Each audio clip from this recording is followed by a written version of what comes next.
Greetings. Thank you, everybody, for tuning in to the broadcast. This is the first in what will hopefully be a series of very constructive and hopefully groundbreaking programs, bringing together a collection of folks, I think, who are all dedicated to eradicating the system of white supremacy immediately. The War on the Horizon Roundtable. Thank you, everybody, for tuning in. I think this is being simulcast in a whole lot of different places.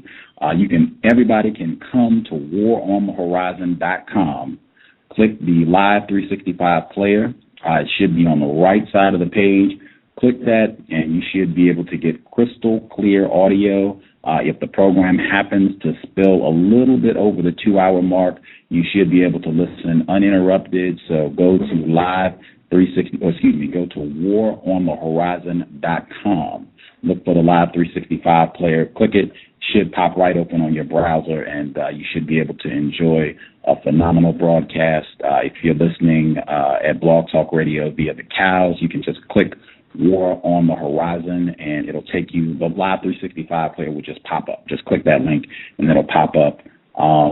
If you would like to call, if you would prefer to listen on your phone, the number you can dial is 760-569-7676.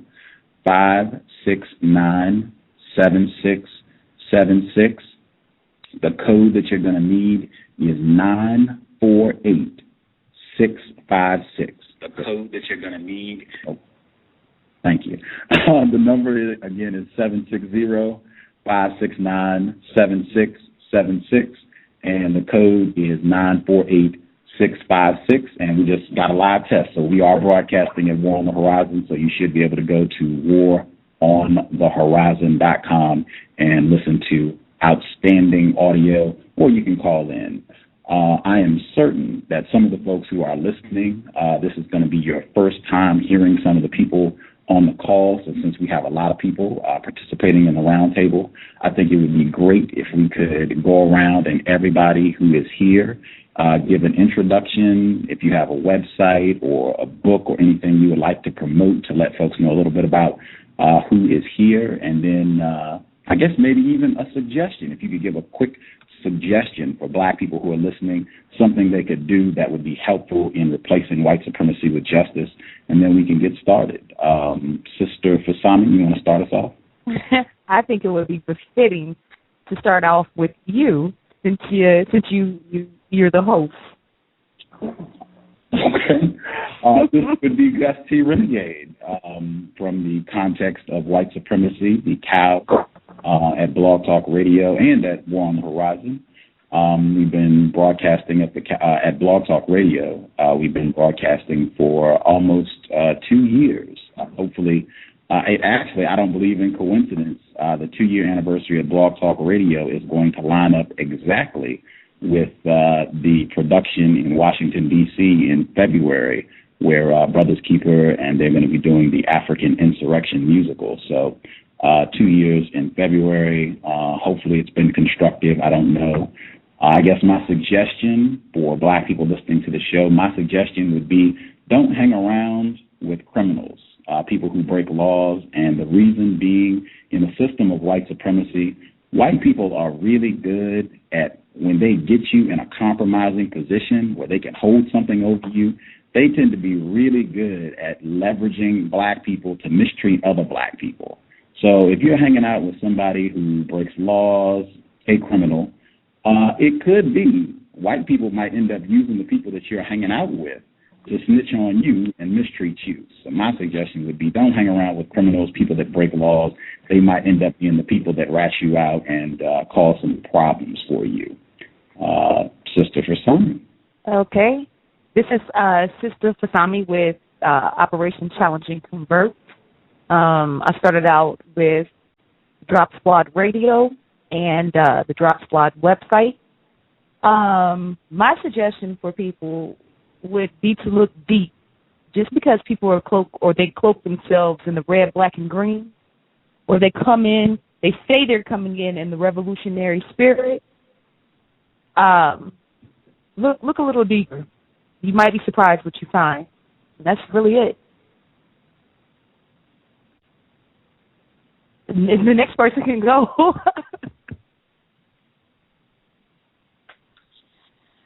Gus can go ahead and tell which order he wants it. Okay. Sister Nefertari. Race versus Black family. I begin, number one, by greeting you. For me, this is always a tough time of the year. Yesterday, October 29th, marks the 6-year anniversary to the day that my loved one was shot and murdered in Jamaica, Queens, New York.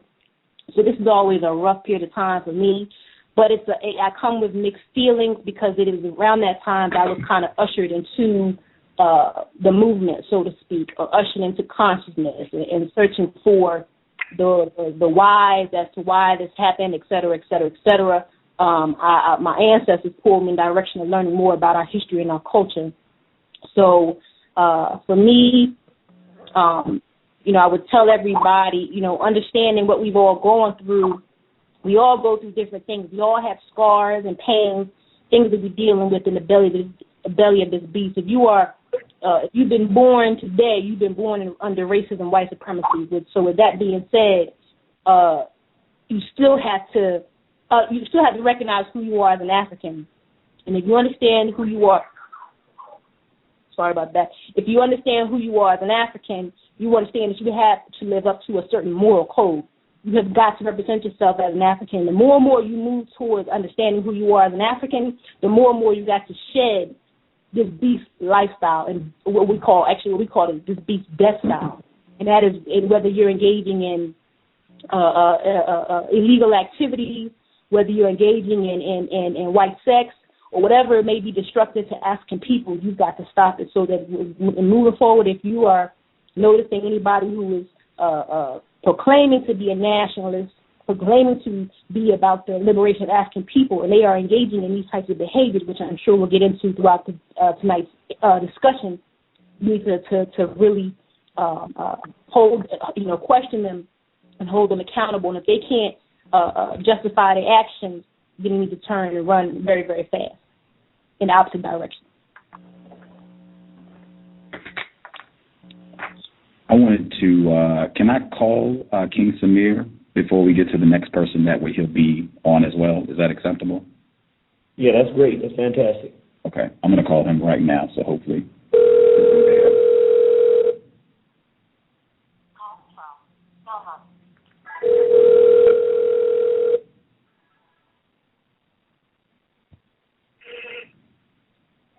Black Cloud. Greetings, sir. We're live and you're on, so we got everybody in on the call. Thank you for participating. Thank you, sir. Yes, sir. You're echoing somebody. Yes, sir. That was me. I was sitting near the computer. Oh. Okay. So, all right, that's better. We can still hear it. All right, good. Yeah, I've been trying to get in. I don't know what was going on with that. Okay. Are we still echoing, or are we clear now? Can you all hear any radio in the background? You good now? No, I still hear the radio echoing. You might have to turn the radio off. Or maybe go to a different room. Keep away from it. Okay. I'm in a whole new location right now. Okay. Is that better? Can anybody? How's that? That's much better. Yes, sir. Okay. Before I want to, Irritated Genie, I want to get you to go next before I do. Sister Nefertari, you can check out her website, Children of Southampton, is at ourcause.com, OURKOS.com, for Sister Nefertari. We got a lot of feedback in the back from somewhere. Can you hear me? That's probably me. I'm actually out in the field. I'm actually standing right across the street from our community garden, and that's why I'm getting ready to go and hold it down at. I'm pardon me for that, but we just coming from an event I just spoke at the New Africa Center on 43rd and Lancaster. And the topic that they asked me to speak on was the white man is the devil. So I'm actually now standing in our community garden, where we just be making things happen from. Is that better? Yes, I think it's much better. All right, good. I want to make sure people heard the address for Sister Nefertari, Children of Southampton, ourcause.com, OURKOS.com, ourcause.com. Outstanding work. Check the website. Irritated Genie? Yes, we're here with War on the Horizon. Welcome to the Warfront, all you brothers and sisters. We thank you for being on the line, all our listeners. We're a community-based organization in Washington, D.C., and our primary goal is to educate black people that we are in a race war. We've been in a race war for a couple of thousand years now, and we need to look at the world through the lens of a people who are facing destruction. And we need to recognize that our enemies are the white race in particular, and anyone else that is seeking to do damage to African people worldwide. And we need to organize to fight them and to do that to them what they intend to do to us, and to find a resolution to the ongoing problem of white aggression against African people. So we try to teach our people in every major area of people activity that we're involved in how racism works and how we can try to counter it. In as much as the brother asked for us to talk about some of our products, if you just go into waronthehorizon.com, you can go into our website and go to the menu that says Store, the War on the Horizon Store. And there's a list of our books, War on the Horizon, Black Resistance to the White Sex Assault, and many of our various different DVDs on many different topics. In particular, I'd like to mention very briefly, we have a lecture designed or developed for the specific purpose of letting people know that there's a difference between black degeneracy and black nationalism, and it's called Black Degeneracy versus Black Nationalism. And for anybody who really enjoys this discussion about redefining black nationalism, that's a DVD we suggest that everybody go out and purchase. Lastly, the brother asked us to give a suggestion. I'll give one suggestion. I say that all brothers and sisters out there, since we're in a war, we need to do something collective to come together. The easiest thing that we can do, it costs us no money, no investment, it only requires discipline and respect for our own people. Stop using the N-word and stop supporting the use of the N-word. Stop listening to music that plays it. Stop using it yourself. Stop allowing your children to use it. And question other brothers and sisters when you're in a comfortable, safe environment about the use of the word. And if we all did that, we'd be better off with a race of people. So that's our one suggestion. And we thank you, Brother Gus, for running this program and everybody else for participating. Thank you. Brother Ali, are you with us? If so, you can feel free to go next. Brother Ali? Yes, sir, and peace and blessings to the family. Can you speak up a little bit? You're a little low. Yes, sir, and thank you, and peace and blessings to the family. Can you hear me? Brother, can you hear me? Okay, yes, I can hear you clearly. Better, much better. Okay. I, first of all, want to thank you, Brother Gus, for your professionalism. I hadn't met you, but I really think you're quite professional in what you do. And I want to thank War on Horizon and all the brothers and sisters who gathered around this and who are doing things to resurrect our people from the dead condition that they're in throughout the country. Just a couple of quick suggestions. Of course, we are the community defender down in Baton Rouge, Louisiana. We were doing for 6 years a talk radio show on Max 94.1 FM that broadcast in Louisiana and Mississippi. And we're an activist and come from an activist family background.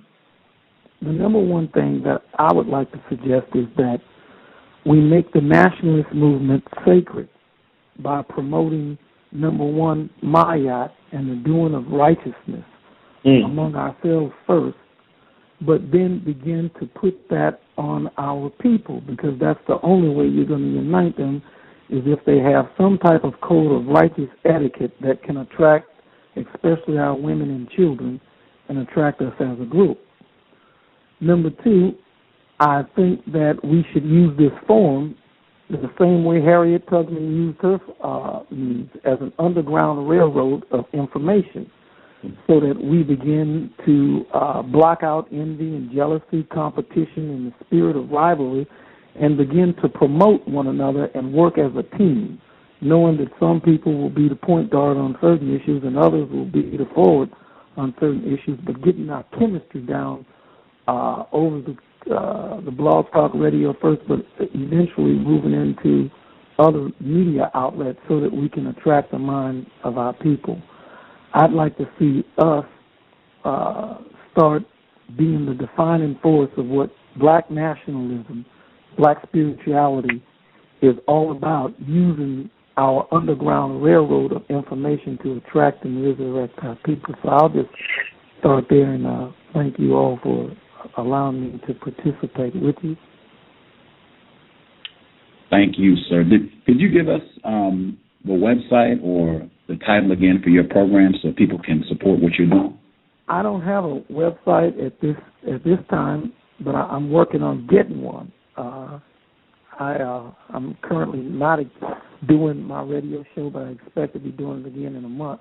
But the station is Max 94.1 FM, and it's a hip-hop station. And when I do get back on, of course, I want all of y'all to be my guests. Outstanding. Before I hit King Samir, just for any of the folks that are on the roundtable, if you get disconnected for any reason, well, mainly the people that on Skype, if you get disconnected, I will put you back on. You can send me a message in case I don't see it, but I will call you back if something happens. White people interfere and anybody gets dropped, I will call you back. So don't worry, I'm looking, I can see everybody that's on the dial, and I'll see if you get knocked off. So I'll call you back. The people that are on a phone line, obviously you can just dial back in. Except for King Samir. If you get dropped, I'll call you back. So, I'll be paying attention. You're the only one that, I guess you can't shoot me a message, but I'll make sure to have your window up. So if you get dropped, I'll call you back. So, Brother Ali, I guess you're the only one. If you get dropped, you can just dial back in. You should be good at any time. Yes, sir. Great. King Samir, feel free. Well, I'm humbly honored and truly give thanks to all of our ancestors. And as the National Field Marshal of the new Black Panther Party, it really humbled me and put me in a position to where I have to fight. I have to stand strong. I have to hold the line. And I have to stop using the N-word. So, I absolutely agree with Genie and, the whole science. And it's been burning me for, quite some time. But even though most of the, usage of it, comes from a so-called revolutionary form, but I had to realize now I have to set a better example and a better example to be a better example for our babies. So I've decided to no longer use feel, because it really, keeps the connotation of the whole ideology of oppression going. Even though we know and understand what, that may mean, that's cool, but we still have to deal with growth and development starting with self each and every day. So I'm humbly honored, to now be the change that to feel killer. And, the whole ideology of that is to keep killing the very principles and ideology of Willie Lynch and Jim Crow and all the other crackers. To kill that very spirit of them, starting with self. I'm standing in our community garden, which I actually haven't been in just a little while, and the soil is just looking so earthly, man. And the spirit that I'm feeling from it right now, it's home to me, So I'm humbly appreciative for everything, that nature has to offer, that nature is giving. I'm thankful for the sun, the moon, and the stars, and I'm thankful for the war on the horizon, to be able to continuously stand strong, hold the line, and continuously feed our people proper propaganda. and it's an honor to work with them on a consistent basis. And, I've been, watching DVDs about Genie, a few years back when I was just coming into the party, learning and understanding the who's of the movement. So it's an honor to work with this man, and he's, believe it or not, helped me with some of my growth and development, because that's what a wise man do. We learn from other wise men. We learn from our wise queens, for those who are standing strong, and we just have to give thanks for the everyday things of life. But at the same time, we have to remain focused on the struggle and the liberation of our people. And it was crazy today that the event that I spoke at was called the regional bill that the organization, the Poor Righteous Party of the Black Nation, was given at New African Center today. And they had these two crackers come up to speak first. One of the crackers was supposedly speaking on the Tea Party, and the other cracker was supposedly speaking on Oscar Grant. So then they had me come right behind them. And the whole spirit of Nat Turner, the whole spirit of Queen Ashantiwa, the spirit of Shaka Zulu and Hannibal and Dessalines and Colin Ferguson and Omar Thornton just overcame me. And I cut these crackers' heads right off, looked them dead in the pale, frail, and stale faces,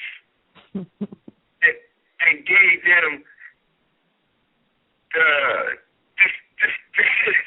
just the behind whooping that they was not really expecting. And it felt good to do that. It felt good to look this cracker dead in his face and be able to see him turn red just like the real colored peckerwood is supposed to do. Because we continuously make this cracker feel comfortable around us. And I love not being able to allow this, I love being able to make this cracker feel uncomfortable and to not be able to really feel comfortable at all. That was an honor for me. I'm going toe-to-toe with my enemy right in my face. So now I have the opportunity to get it all off my chest. So I'm just thankful today, in the honor of our ancestors and the spirit of revolution. Thank you. We appreciate it. Last, certainly not least, my co-host, Justice. Your line should be open. Feel free. Hello, everybody. I am Justice. I am a co-host on Blog Talk Radio, and I really appreciate being on today's show.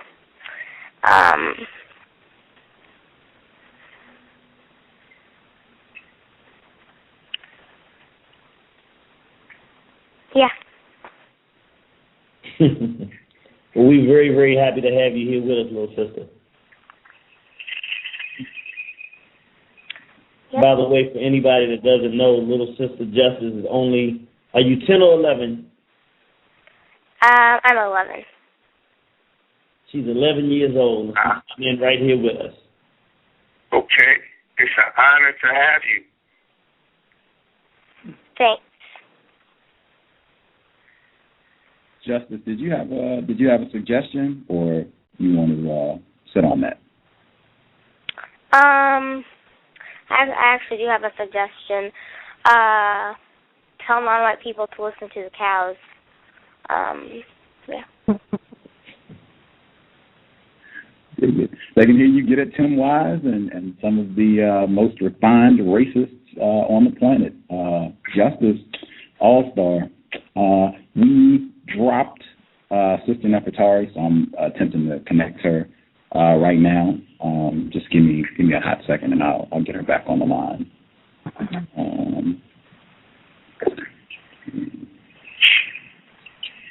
Okay. And for brothers and sisters out there who are listening, as we get the sister back on the line, our topic for tonight is It's the Warner Horizon Roundtable. We're going to talk about redefining black nationalism and what it really means to call yourself a race man, a race woman, or a black nationalist. Okay. Sister Nefertari, are you back with us? Yes, sir. I'm back on the line. Can you hear me okay? Mm-hmm. Yes, ma'am. Beautiful. Okay. I guess I want to make sure, number one, I think everybody on the line would agree we are in a global system of racism, white supremacy. Is that accurate? Yes, sir. Yes, sir. Yes, sir. Beautiful. Okay. And everybody on the line is either a black male or a black female. Is that accurate? Yes, sir. Sir. Black woman. Yes, sir. Okay. I guess beginning, are we going to give out our definition in terms of what determines whether or not you classify someone as black? Is that acceptable to start this up? We can kind of go in order the same way we did the introductions, where everybody can explain according to their own judgment how they determine who is a black person. Is that acceptable? Sure. It's a fantastic idea. Okay. I'll mix it up. I started with the females. Brother Ali, would you like to go first, sharing what you mean when you say black? Yes, sir. When I joined the Nation of Islam, I was blessed to do security for Brother Khalid in the early days. Not real early, but around 1991, 92 in the South.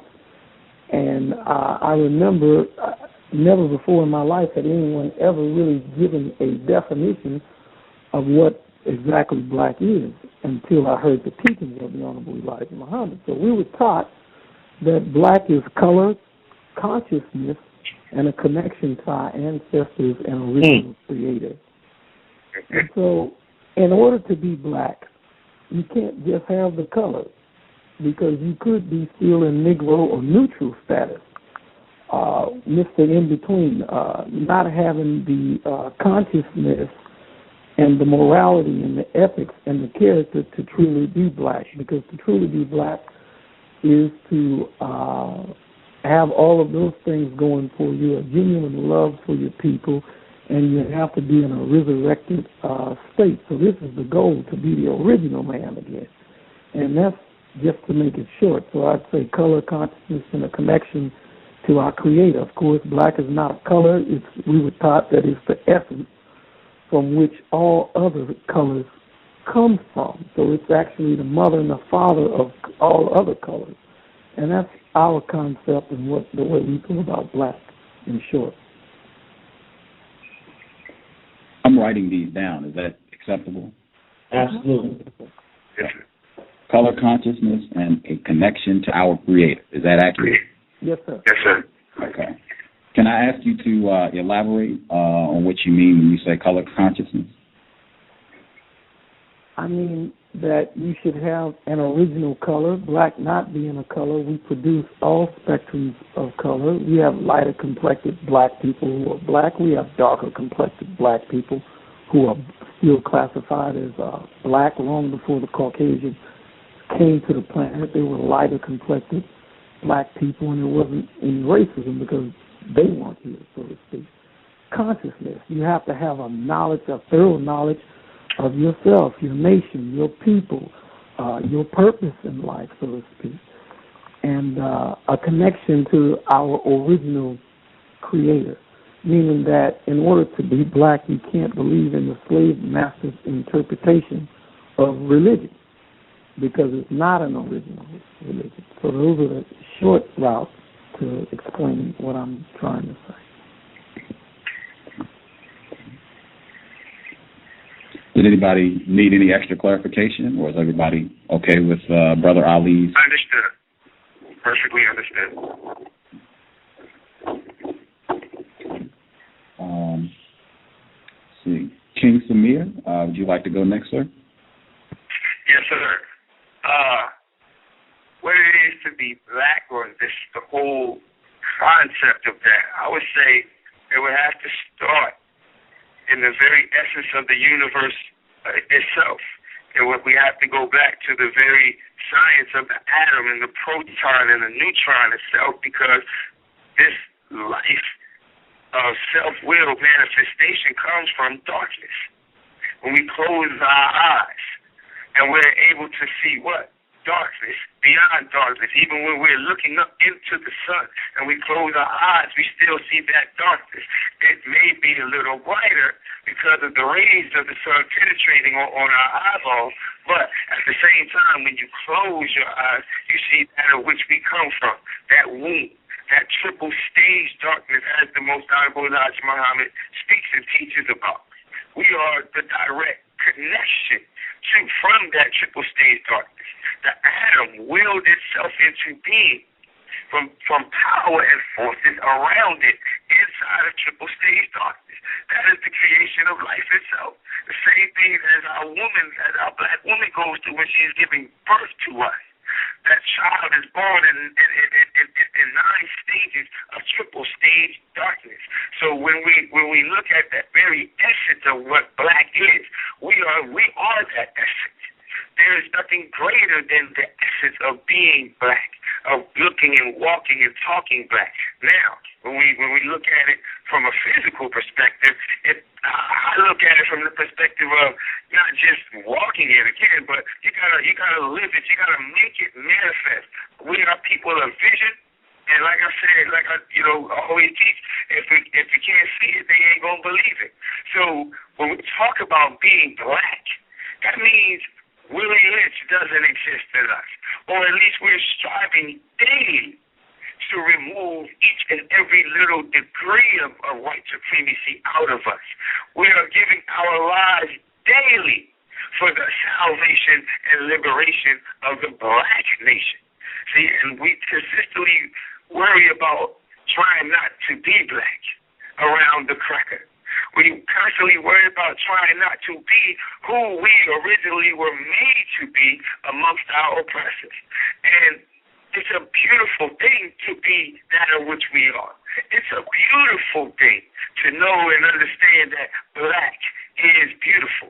To know that once you know self, you know God. And once you know God, you know the devil. And once you know all of these things now, you have now set yourself on a perfect balance to make yourself manifest and understood that God is black. And the black woman is the goddess, and the black man is the God. So once you have those two on an equation, a balance of supreme knowledge, supreme wisdom, and supreme understanding, that black family is what borns God into existence from triple stage darkness, the black womb. Amen, bro. What I wrote down, black is essence of the universe. Black person, to be a black person is to strive to get Willie Lynch out of us, or to get Willie Lynch out of you, and striving against white supremacy. Am I paraphrasing accurately? Yes, sir. Yes, sir. Okay. Did anybody have any questions? Did you need anything clarified? I think it was very clear. Okay.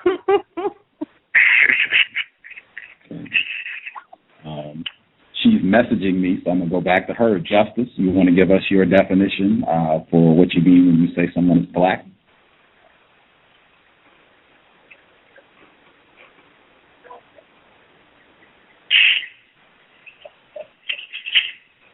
Is she on? Hello? Yes, her line is up. Yep, we can hear you. Yes, ma'am.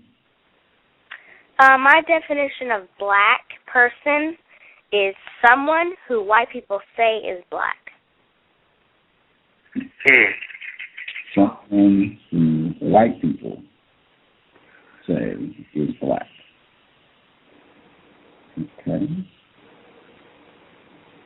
Anybody have questions or need clarification? I do.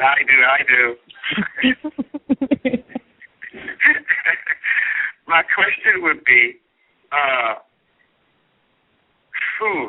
actually there's a couple of questions, but I'll just try to keep it very, very simple for you. what would be your definition of, or what would you call what white people call black people? What would be your definition of that?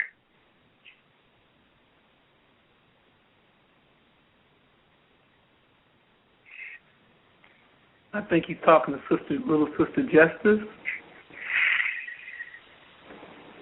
Yes. I don't understand the question. Could you please clarify for me, please? All right. Maybe this will help it a little easier. Give us an example of what you say, what white people call black people.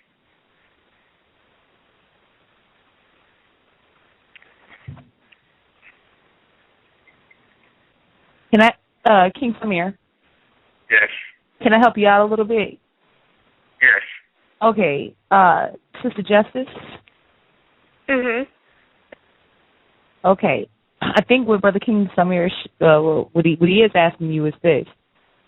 You said black people are defined, you define black by what white people are saying is black, basically. Is that what you said, or did I misunderstand what you said? Yes, that is what I said. Okay, so I believe what King Samir is trying to ask you is, well, what then is that definition? And let me, I don't want to be presumptuous here, but let me jump in and little sister Justice, if I get it wrong, then please correct me. But essentially, I think what she's saying is, for instance, in America, because whites outnumber us, they said if you have one drop of black blood, then you're black. But then, and because racism, white supremacy is the system that rules this planet, we essentially call ourselves, if you have any black blood discernible in you in America, then we consider ourselves black here. That was not a definition we came up with. That is what the whites chose to do here. But now, if you're in a place like Ethiopia or a place like South Africa, where the whites are vastly outnumbered by black people, then the rules change, and if you have one drop of white blood, you're no longer black. So that just like we accept the fact that if we have one drop of black blood in America, we say we're black because whites have told us we're black. If we say in South Africa, by the same power system in South Africa, if whites tell us that we're not black, even though we could be dark as midnight, but because the rules that whites have put in place in the places they rule, which is every place on this planet, that we're not black, then that same black person, based on the system of racism and white supremacy, would say they're not black. And if you put them in the same exact people and swap them city to city, land to land base, we will have a different definition of what we are. And in every single one of those instances, the definition of being black may be accepted by the black people there, but they didn't create the definition of what being black there. It was created by the whites.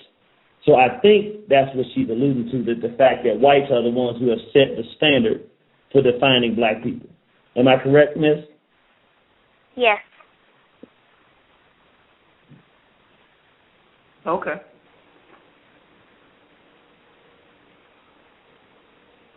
Everybody clear? Do we have any other questions? Yes, sir. Oh. Understood. Okay. Sister Fasanmi, you like to go? Yes, sir. My definition of being African or a new African, not just being, black, but being a new African would be living according to African law. We can go back to the 42 laws of the Ma'at. We can take it back even further than that. However, let's just start with the 42 laws of the Ma'at because we don't want to get into the 130-something other laws. So, like I said, living according to African law. I think pretty much everybody, especially my brother, my comrade, King Samir, pretty much summed it up as far as the definition of being black, because it's bigger than a 2-hour show to sit up here and try to take something of such magnitude and put it in this little box, this little nice little container, and say this is the definition of what being black is. If you just want a basic foundation, living according to our customs, how we were before we were molested by any outside forces, living according to our laws, our culture, our customs, our mores, our taboos, our norms. You know, that to me is a new African, even though we are still African. But I say I use new African because we're born here in the United States of America. We have been displaced by the Ma'afa, so that would be my definition of being black or a new African.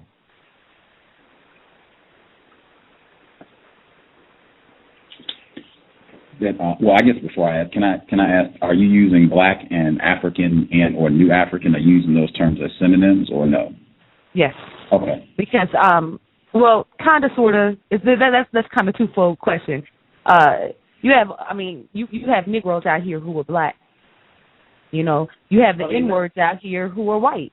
But when I say new African, I'm speaking of a people who conduct themselves according to the African law. I'm talking about the Irritated Genies. I'm talking about the Sister Nefertaris. I'm talking about these people. These are new Africans. They're more than just being black. You have the Jaga out here who is black. So, kind of, sort of, but yes and no.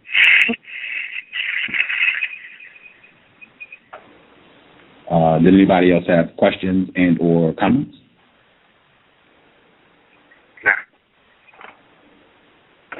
I have to say this with deep appreciation for what our sister just said. But by definition, a Negro is not black. Okay. Because that status means dead and something that was created by her open enemy and oppressor. So when I see a person that displays everything the opposite of what you just described, I would not consider that person to be black by definition. And I think it's important in our dealings with people who look like sheep on the outside but have the white wilderness spirit on the inside and are operating under the influence of white supremacy, that we don't assume that they're black until they bow down to the principles that we've all bowed down to in terms of our ancient ancestors and their way of life. So I want to add that to our thought pool.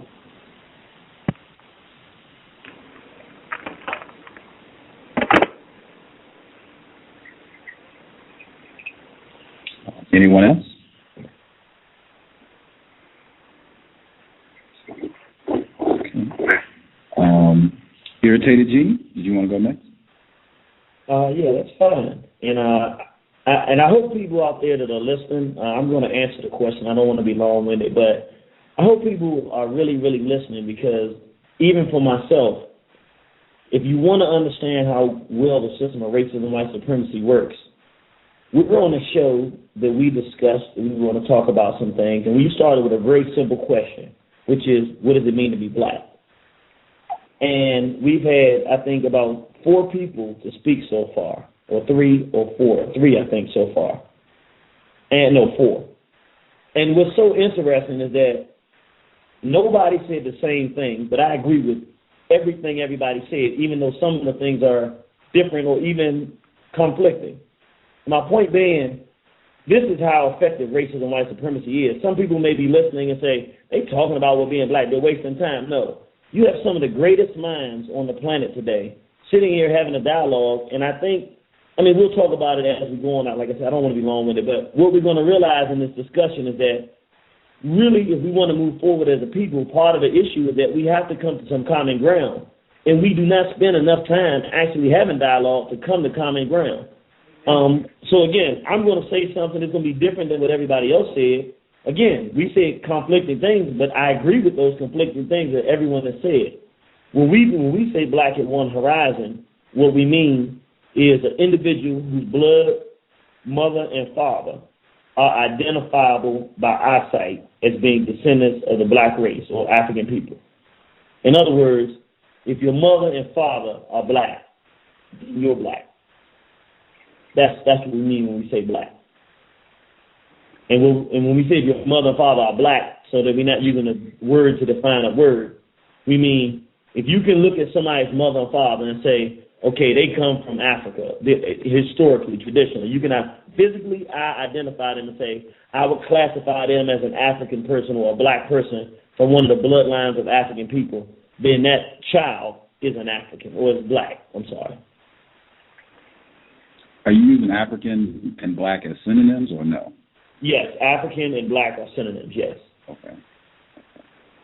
You said, I just want to make sure I got it correctly, you said mother and father are black, and when you meet, like, you can look at that person's parents and discern that they are from Africa. Is that accurate? Yes, and when I say from Africa, I mean descendants of Africa, yes. Descendants, okay. And descendants of the African bloodlines in Africa, yes. Okay. In other words, what we traditionally call a black person. Okay. I'm just looking at the definition. Mother and father are black. Descendants come from Africa. By that definition, Malcolm X might get thrown off the black team because he had a white grandparent, unless I've been misinformed. Yes, he had a white grandmother, but not. If you looked at his mother, you would discern, okay, she's black. So now, if his white mother was white, then we'd have a problem. And I'm going to tell you why I say that, because I think it deserves an explanation. Part of the historical war against African people has been to, as Dr. John Henry Clark describes it, to bastardize our race. And as a matter of record, the children of white, black miscegenation have historically, as a group, always waged war against African people in favor of whites. Many times throughout history, they've been more adamant in fighting black people than even their white mothers or fathers. As a result, since the goal that we're trying to achieve is to have black people to be with one another, we want to disincentivize people from dating outside their race and having babies from outside of the black race.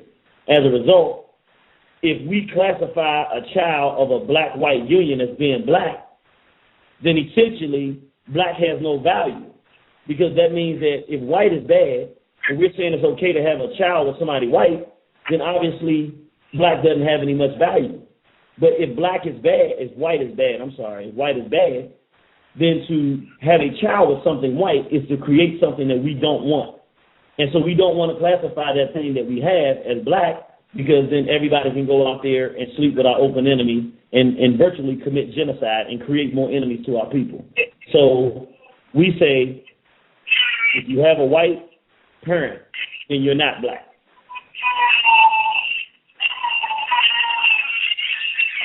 Picking up some background noise. I'm not sure. Sounds like a child, perhaps, in the background. Okay. Unless I've been misinformed, I've heard a lot of folks say that all people on the planet are descendants from Africa. Have other folks heard that, or do we think that is inaccurate? Yeah, I've heard that. Oh. I've heard that. Do people think that that's not true?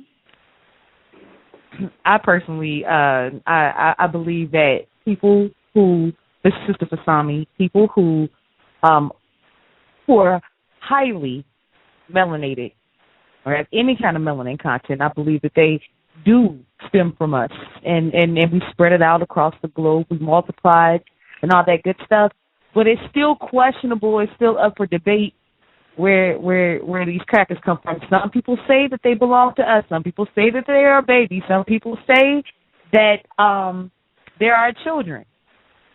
I personally don't want to claim any relation to them. I personally don't want to believe that the black race gave birth to such a diabolical creature. I really don't want to believe that. When you do our DNA, you cannot find really a point of origin. We are so old. We're so historical. We're so ancient. You really can't find our point of origin. But with these Europeans, you can find their point of origin. So I do question the validity to that statement, because they are so anti-everything on this planet. And what I mean by that is they work against, everybody who has a melanin content tries to work harmoniously together and harmoniously with their environment. These are the only creatures that I've seen who literally tries to kill their environment. And like I said, they're just a diabolical creature. So I'm not quite sure where this entity comes from. If somebody else can take that, I'm not sure. So that's really up for debate with Sister Fasanmi, who they are and where they belong. Anybody else? I would say, as a matter of, if we're talking science dictates that if you're talking about two-legged mammals that are thinking and walking that we classify as so-called human beings, that African people are clearly the first and source of all other human beings. So from a scientific perspective, someone can say genetically, the genetics that create the European came out of the original, for lack of a better term, African or original black man, black woman. My position would be very similar to Sister Fasanmi's. I really don't care how they got here. My interest is not in how they got here. It's in making sure that they don't come back. Right. So at that point, I think that as a war strategy, regardless of what the actual reality is, because none of us were there, whatever the answer that we come to should make them not a member of our African family or not a member of our black family, so that we don't have to deal with this part of our nature that wants to love everything. They should be looked at as a devil creature, as a foreign entity to life on this planet that needs to be rectified. And whatever classification we come up with or is developed, similar to what the Honorable Elijah Muhammad is, they were created. Well, just like if you make a car, if the car starts to pollute the earth, you can lay the car down. It's your right to do it. You made it. So under that theology or philosophy, it works for me, or whatever philosophy we come up with, as long as at the end of the day, there is no relationship directly with us to them except for an enemy. Mm-hmm.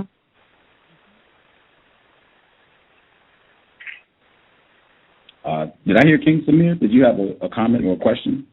I'm good. He took it right out my mouth. Anybody else? Comments, questions?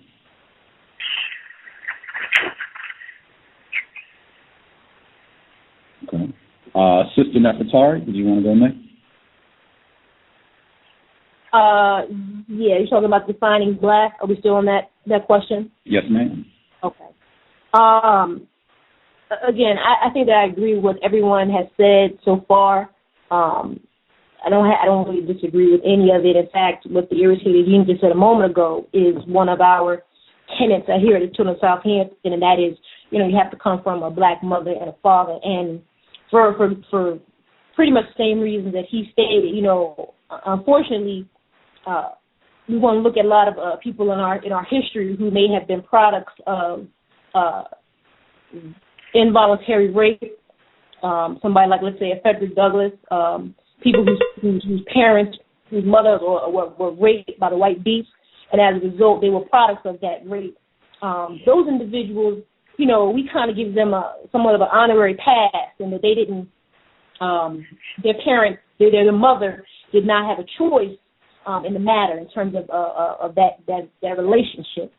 But if you will, but going forward, when we're talking about voluntary rape situations, so-called interracial dating, interracial relationships where you choose to lay down with the beast and procreate, that offspring will not be considered black.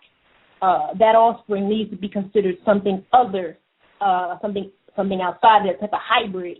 And if that offspring wants to be considered black or wants to fight for black people, for African liberation, then they need to work 10 times as hard to do so. They need to make sure they marry someone who does come from a black mother or father. They can produce what would be considered black children. They could basically wean out that white devil blood that is coursing through their veins. So as a result, again, that's pretty much all I wanted to add to that aspect. We have to uphold the spiritual aspect of a black man and a black woman coming together, because that is where we come from. That is our origin. As you said, that is the beginning of all civilization.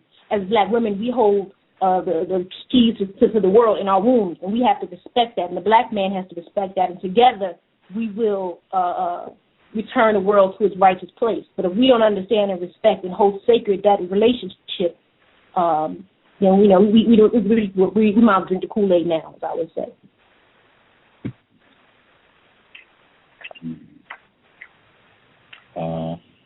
Questions, comments?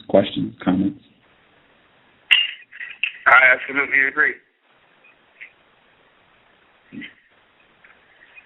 I would like to get back to Sister Nefertari's definition of being black. I don't know if I missed it. Sister Nefertari, are you there, babe? Yeah, I'm still here. I just put it on mute for a second. Basically, I was saying I agree with all the preceding definitions. Okay. Yeah, and that I was just adding on to what the brother Irritated Genie said in terms of moving forward. Absolutely. Understanding that we define it as having a black mother and a black father. That's the beginning of the definition. Absolutely. Thank you, sis, for the clarification. Sure. No problem.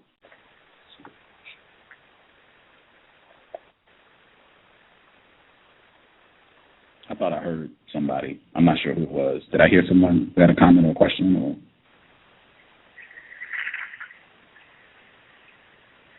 Okay, yes I did. Wow, that is.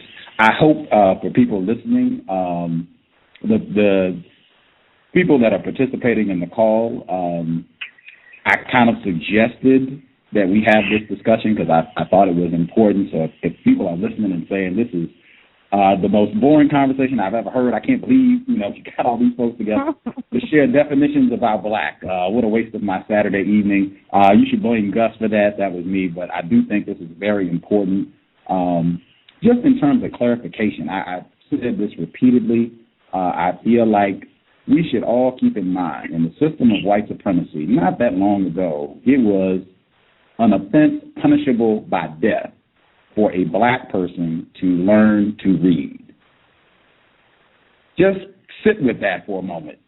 Times you pick up a library book, an instruction manual, not that long ago, and not just in this area of the world. That seems to be a pretty consistent part of the white supremacist strategy for maintaining their system to keep black people ignorant. Punishable by death.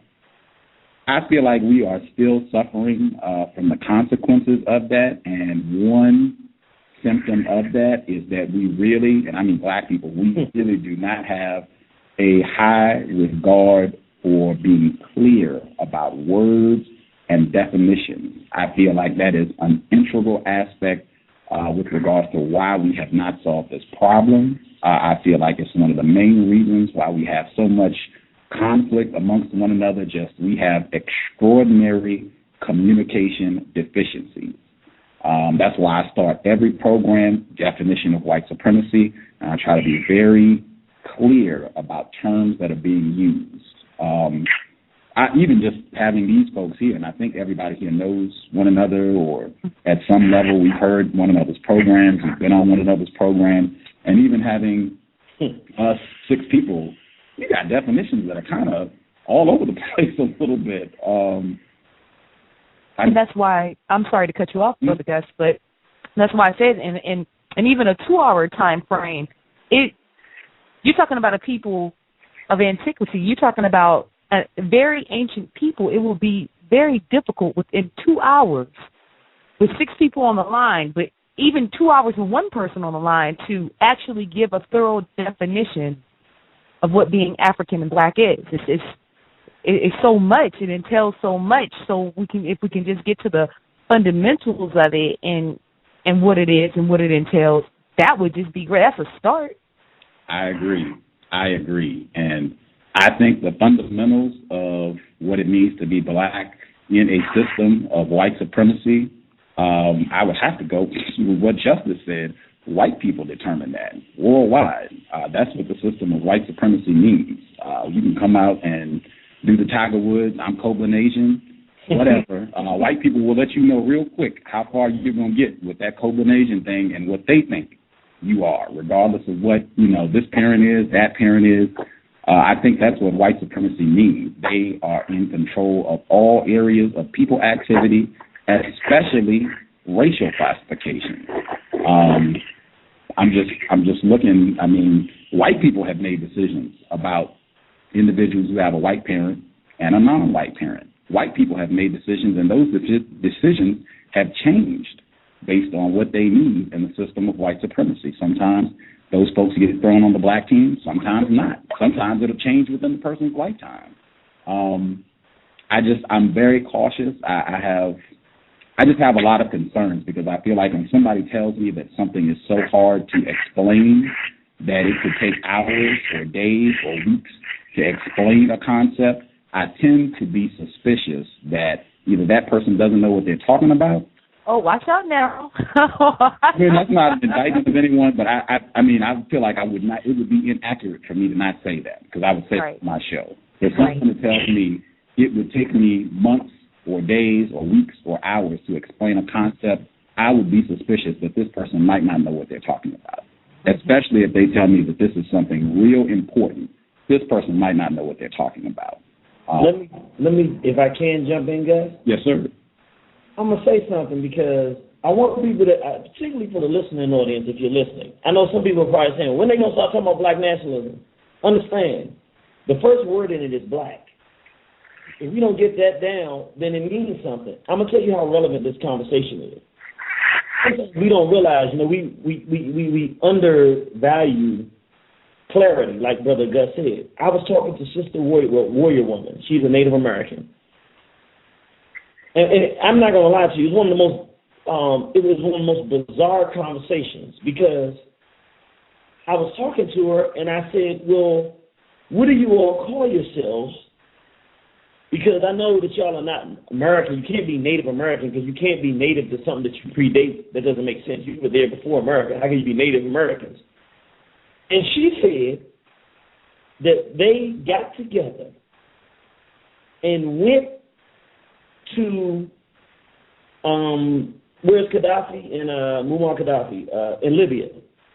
And they had a conference because the red man and red woman did not properly know how to classify themselves. And they came up with an agreement that they would call themselves indigenous people. Oh. Somebody has some feedback in the background? Thank you. And I was listening to that, and I thought it was a very serious situation because I said, well, wait a minute. You cannot blame a group of people who cannot fix their problems if they've been so devastated as a group that they don't even know how to say who they are. That's right. And so, in quite honesty, even though right there we spend a lot of time talking about the word black, I want people to understand something. It's very critical because we're actually further ahead than some other people. I know that sounds crazy, but understand this. What we traditionally call Hispanics are either red people, black people, or white colonists. But in a group, they don't even understand that. They don't understand their own culture well enough to know that they're not Hispanics, that a European white that speaks Spanish is not the same as the original Native indigenous person, red man or red woman, is not the same as an African who is there, who was brought on a slave ship that speaks Spanish. So we actually, even though it is clear that we have some confusion here, we're actually not as far behind or as confused as another group of people that we're living right next to. And this is what white supremacy does. It creates confusion, and it creates things that we're out here trying to work towards, do things, not realizing why did the Panthers go wrong, started inviting whites in. Because the definition of black and whites and an enemy and who's an enemy and what kind of whites, and these, when this stuff is confusion, movements are destroyed, people are destroyed, people, and things turn upside down. That's right.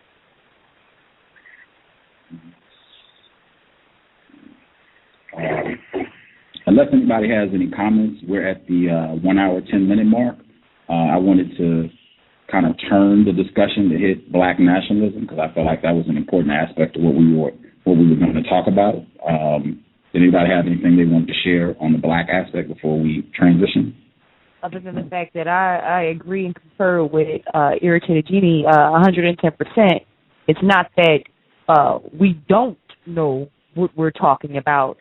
It's, like I said, well, actually, no, not like I said, like he said, it's just a ball of confusion. Everywhere you turn, it's just confusion. So it may take it's going to take more and more and more round tables like this to start off with this definition, to really engage it, to really embrace it, to really, talk about it for us to come to a consensus. Because, like you said, 6 people, 6 different definitions.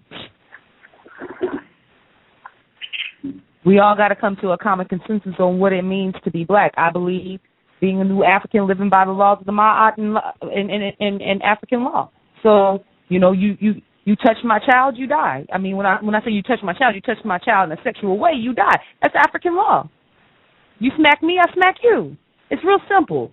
It doesn't give you. It's not skewed. It's not confusing. So when we are in a sick society, when we're put in a place where the society is nothing but, it's been built on nothing but degenerate behavior and confusion, what do you think you're going to get, brother?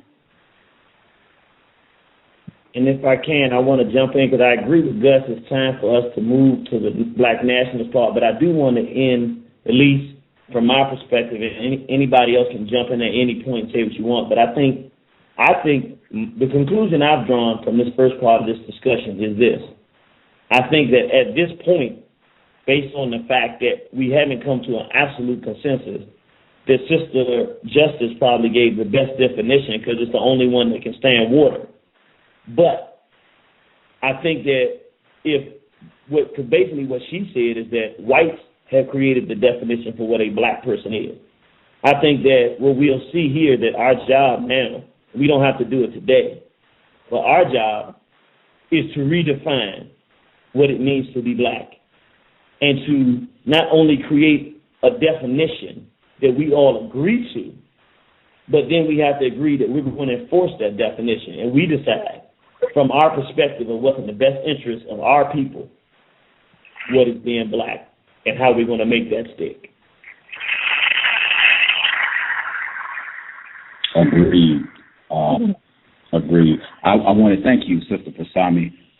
Everybody that's on the line, we can hear everything, right? So if one thing I encourage folks to do on the program is, if they're not talking, to use your mute button. If you're in a place that's got a lot of background noise, that can be very helpful. It makes the quality of the broadcast better. I think I hope this is a constructive broadcast. I suspect a lot of people will be tuning in to listen and listening at War on the Horizon. So that would be super helpful if you could maybe use your mute button when you're not talking, and then just unmute yourself when you're ready to hop in and talk. Thank you, Sister Fasanmi, for the suggestion. And no problem. We can rock forward. Black nationalism. I don't know. Do you all want to? Because I don't use that term. Justice asked me before the program when she was reading the description, what does black nationalism mean?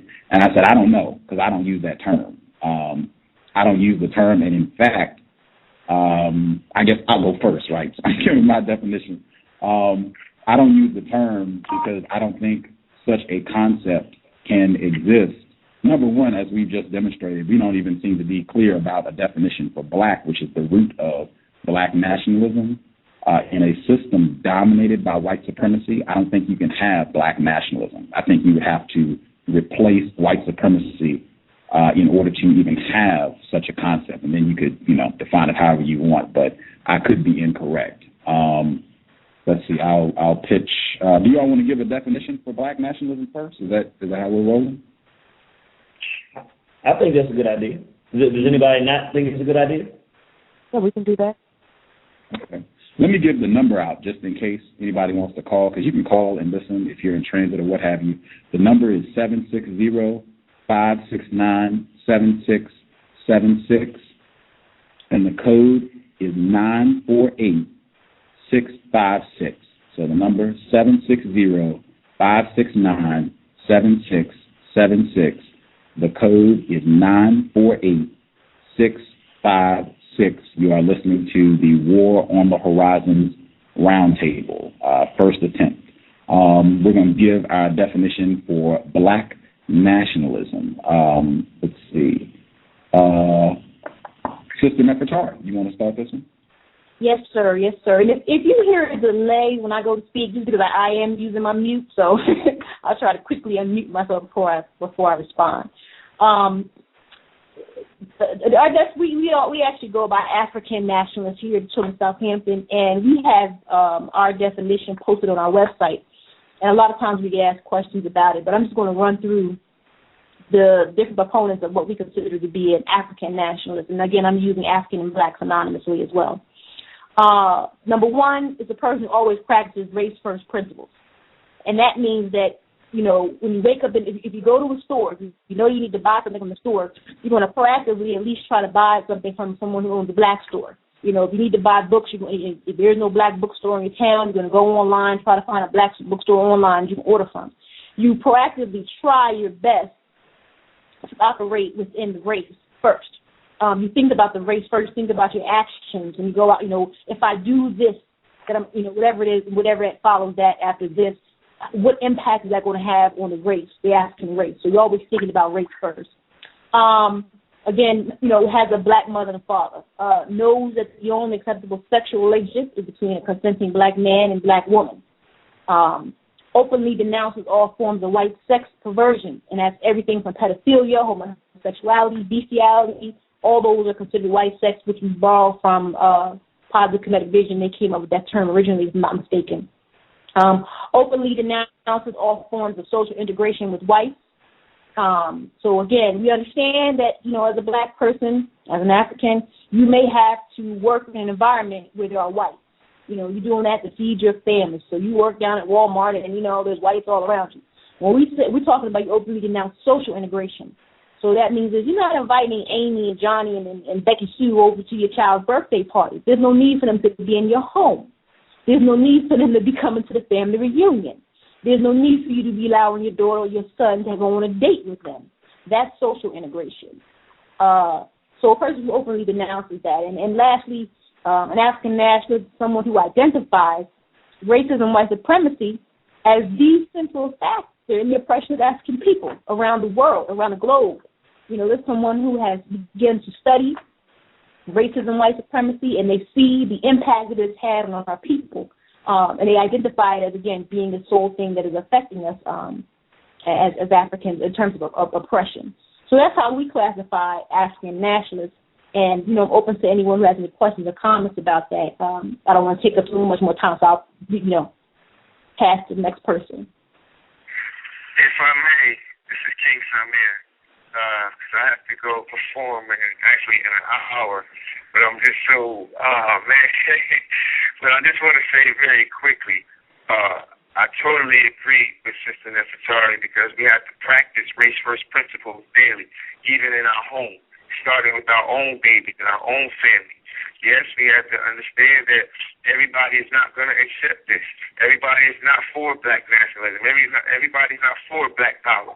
Well, we're going to have to somehow make a distinction on, again, you know, what the real and redefine, as Brother Genie said, on what being black and black nationalism really is. To me, it simply means black power. You know, black laws for all black people all across the globe. And with that, you know, it's simply to define, develop, and defend. Defend. A lot of us forget about defending what we have for our own. It makes no sense that Oklahoma Black Wall Street gets bombed to oblivion and our people are slaughtered because they had no defense. You understand what I mean? It makes no sense in Rosewood, Florida, our people are slaughtered by the hands of the crackers because they had no defense. because we become so complacent with what this cracker gives us on a daily basis that we think he's all right. Ain't nothing going to happen. And when you talk about things such as the King Alpha plan or the Rex 84 plan or Agent Orange and all these chemical and biological warfare these bastards plan on us each and every day, then they have no clue as to what's really going on. So when you bring these kind of things to their attention, they don't want no part of it. Oh, you're lying. Oh, I need proof of this, and the government won't do that. So we have to redefine really within our own structure what black nationalism is, and really, really take it and put it into action. Put it into action. Action. Because we have to set the tone and set the example. I really hate to leave because this is just so informative to our people right now. But I'm going to do my thing and reach our people, in the hip hop community, because that's where they at right now. So I love y'all, family. Thank y'all, and I'll talk to y'all very, very Unmuted. Black Power. All right, Black Power, brother. And good luck. Thank you, King Samir. Appreciate it. I wanted to get this in. I had the conference line. I hit the wrong button. It was locked. So anybody that wants to dial the conference line, it is open. So if you tried to dial the conference line and you couldn't get in, it is open now. So the number is 760-569-7676, and the code is 948656. You should be able to get in now, wide open. Feel free to dial. That was error on my fault. On my part, my fault. We set a new record for live listens at War on the Horizon. Everybody should be happy. Yay. The next person, we got King Samir and Sister Nefertari. Brother Ali, you want to go next with your definition for black nationalism? Well, on one hand, I could understand your comment from the beginning, which you said you never really used the term. Could you speak up a little, brother, because we can barely hear you. Can you hear me now? Yes, sir. Yes, sir. I was listening to Brother Gus at the very beginning. He said that on one hand, he never uses the term nationalist. I usually don't use the term nationalist myself, but because I believe that the whole earth belongs to the original people, so to speak. But I also agree with Brother Samir, where he talks about to define, to develop, and to defend. I agree with Sister Nefertari also. I think the key word in nationalism is nation. Mm-hmm. Those of us who believe that our people, the original people, deserve a nation that we control, that is not under the authority of our evil and wicked oppressor. That I believe with all my heart and soul. I believe that nation mindset or nationalist mindset should be fueled by black power. The concept of re-educating, retraining, redeveloping our people, teaching them most important things like land literacy, land not just defense, but how much land we need in order to feed, clothe, and shelter our people, and they should be taught this from little babies. So that's a short way to put it, but that's my understanding of nationalism.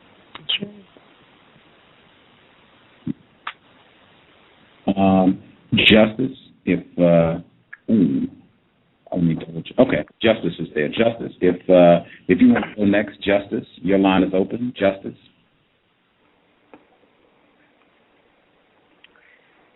I don't have a definition for black nationalism because I don't use the term, so.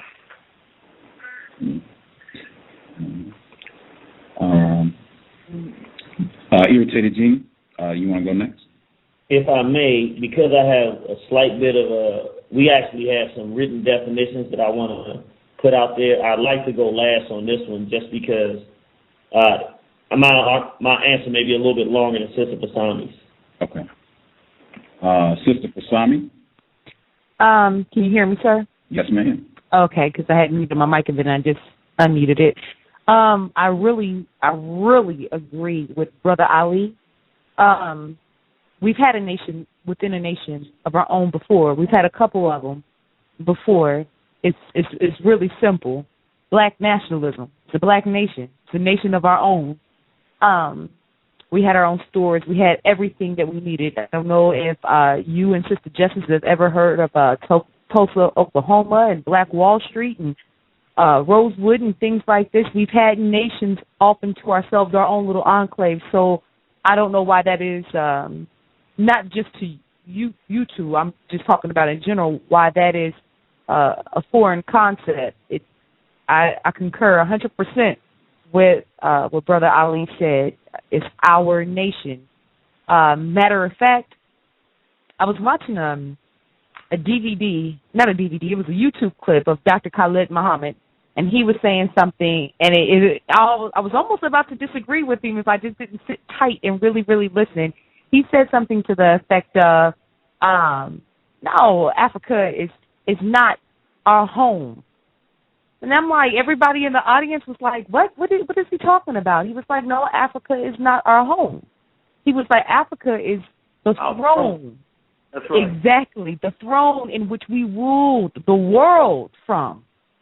So what I'm saying to you is we come from a people who ruled this entire planet. So why a black nationalism is a concept that's going over people's head, I really don't know. We've done it before. We can do it again. The best indicator of the future is to look at the past, to see what you've done in your past, to see what your people have done in your past. That's why it's always good to know your history. That's why historians are venerated in our community, in our societies, the griots and things like that, because if we understand the rich and great history from which we came, we understand that none of these concepts are unconceivable. And yes, black national. Am I still on the line? Yes, ma'am. Yeah. Oh, okay, I was hearing some feedback there, but yeah. So a black nationalism means just that. What Brother Ali said, a black nation, and having patriotism to that nation. So that's as far as I'm going to take it, Brother Irritated, because I know you have a host of things to say about this. Yes, and again, I'm going to tell you what's so interesting in this discussion. We all have slightly different definitions, but there's some places that they all come together. I want to first define what black consciousness is, because I think that that's a word that we use a lot, and that we say, he's conscious or she's conscious, and we just assume we know what we mean by that, but we don't really have a fundamental, because one person that's conscious got locked and is dating a white female, and the other person that's conscious is like, I love Dr. Khalid Muhammad, and I can't understand why Negroes date outside their race, and another person is a homosexual that's conscious. So what do we mean when we say black consciousness or a person is conscious? Consciousness means that a black person is aware that racism and white supremacy exists. They have substantial knowledge above and beyond the masses of black people about the history and the circumstances surrounding the ongoing conflict between the black race and the white race. In other words, it does not mean that they're a good person. It doesn't mean that they're doing the right thing. It does not mean that they're active.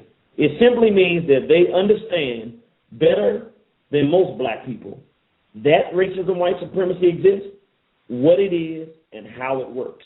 And they're better informed than your average person that you pick on the street. So that's consciousness. So then, what is black nationalism? Black nationalism is the application of black consciousness in one's life. It refers to the degree to which a conscious African, meaning somebody that knows what's going on, dedicates their life to building a philosophy, community, nation, and or world under black dominion, which means complete black rulership. In other words, black nationalism is a philosophy. It is not practical and existing in a reality right now. It's an idea that we have that we want to rule the world and be the decision makers. Just like racism and white supremacy is a system that rules the world, they make the decisions. Black nationalism is a person who lives by the principle that it is our task to dethrone whites from racism and white supremacy. This is our philosophy. and the degree to which their life is dedicated to ending white global rule. So it's not just talking about black nationalism is not teaching people about our glorious past. That's teaching people about our glorious past. That's good, but that's not nationalism. It helps.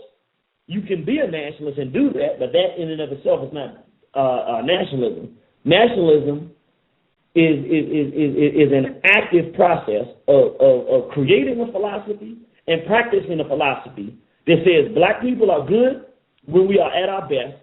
Here is the behavior that is acceptable for black people. Here's a behavior that's not acceptable for black people. And when it's not acceptable to black people, we try to do as much as we possibly can to either change the black people that participate in this behavior or get rid of them so that we have a box in which we say, this is what a black person is, this is how they operate, this is what they do.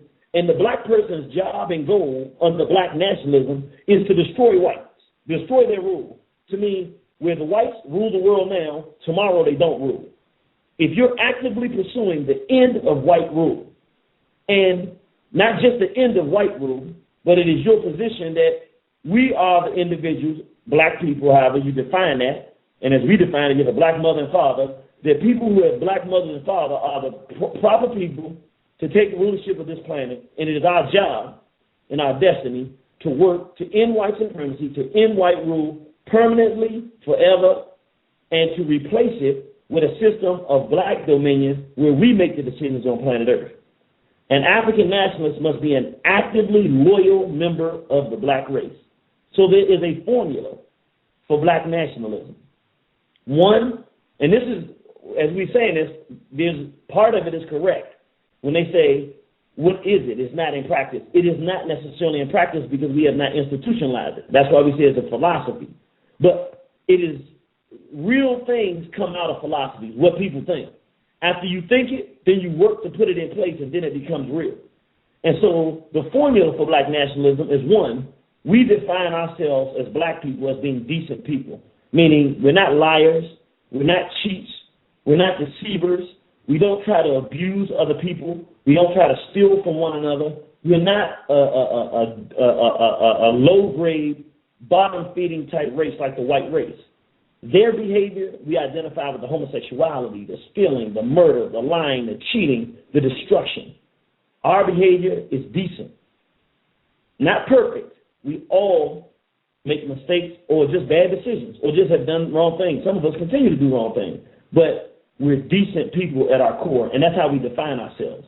You add your decency plus consciousness, meaning to be a black nationalist, you cannot just be out there saying in the community being active and doing things to help black people, but you don't understand racism, white supremacy. Because if you don't fundamentally understand if the whites are a problem on planet Earth and you're focusing on anything else as the problem, then you're not a black nationalist. Because whatever you fix ain't going to be the right thing. What we need to fix is white power and white dominion. So the black nationalist, at its core, lives to destroy white power, which means in order to destroy something that is as powerful as the system of racism and white supremacy, you must have a healthy, or it makes sense that you would need to have a healthy, thorough understanding of how it works, what its strengths are, what its weaknesses are, so that you can build upon its weaknesses to destroy it. You got decency plus consciousness plus activism. What does activism mean? It means that you are actively engaged in warfare. The system of racism and white supremacy at its base root is war against the lives of our people. So a black nationalist is a person who has a philosophy and actively pursues and does things with the full objective of warring against the white race. You're trying to hurt them. You're trying to take power from them. You're trying to destroy their world. If they're a bunch of homos and faggots and pedophiles that are pushing this on people, you're going around saying this behavior is inappropriate. I'm not going to participate in it, and I'm not going to let you go out here and tell people it's okay. If you're going around and bombing nations and starving people to death and creating wars, we're going out saying, look at this demon going around starting wars. Look, yellow man, don't you want to do something about this white demon? Look, brown man, don't you want to do something about this white demon? You're not doing that because you're trying to make a friend with the yellow man or the brown man. You're doing it because as a black nationalist, your objective is to permanently deal with the problem of white aggression. In order to do that, it makes sense that other people that he's destroying and she's destroying could help you do that, not to help you, but because they're getting destroyed too. And so that is a black nationalist. And so, that is black nationalism. And so a black nationalist, by definition, is a conscious black man or woman or child or conscious African, either way, synonymous, who actively, these are 4 things that every black nationalist must do.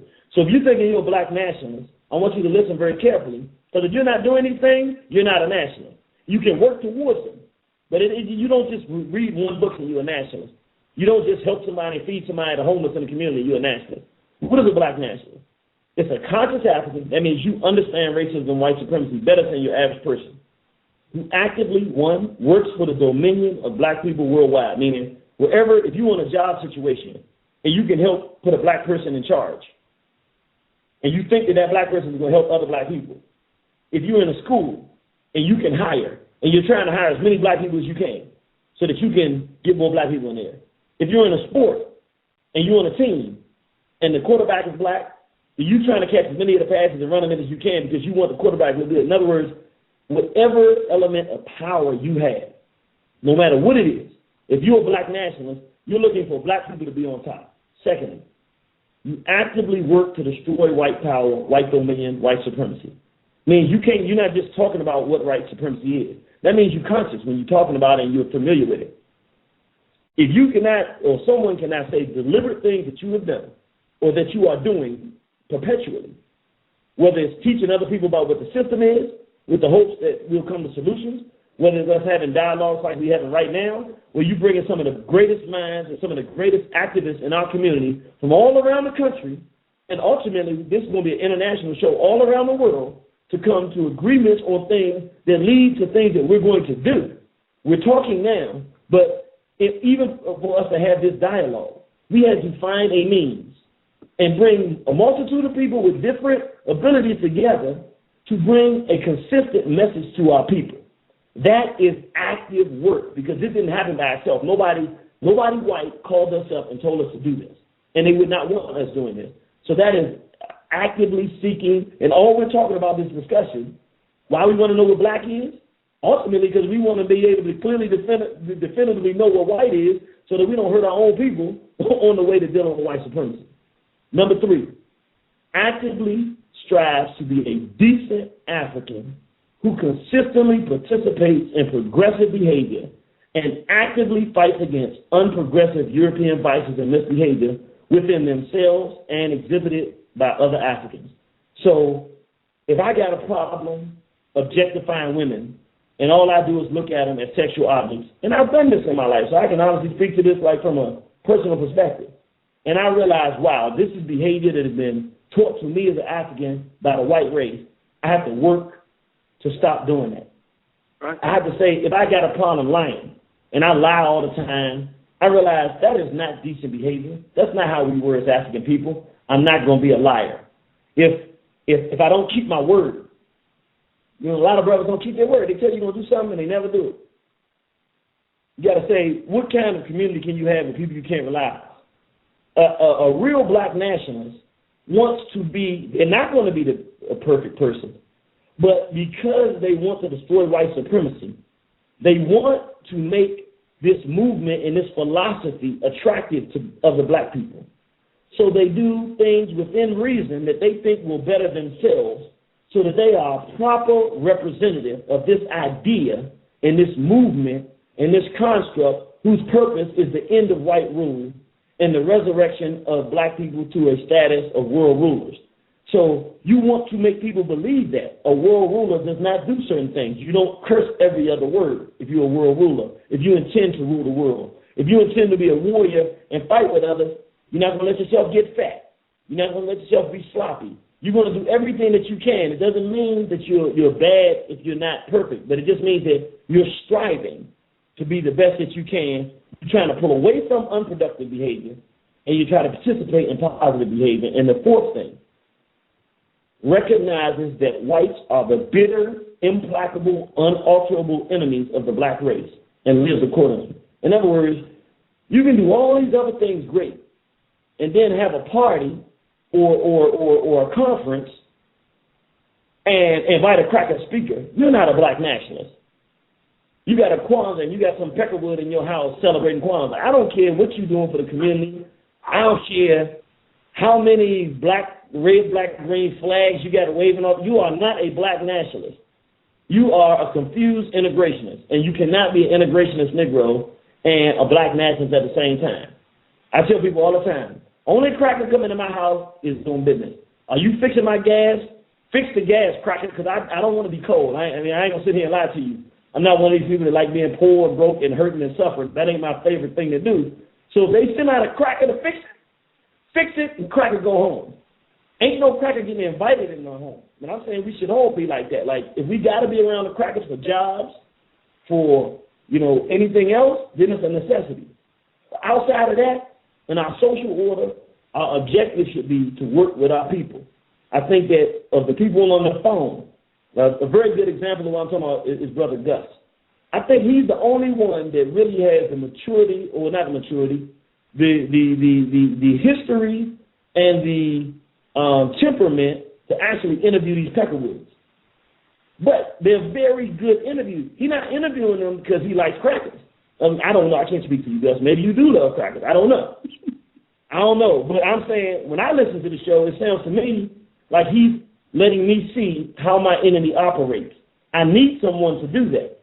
So there are engagements that we have with whites, but they're never for the purpose of any social friendships and anything outside of us doing what we need to do to fight this war.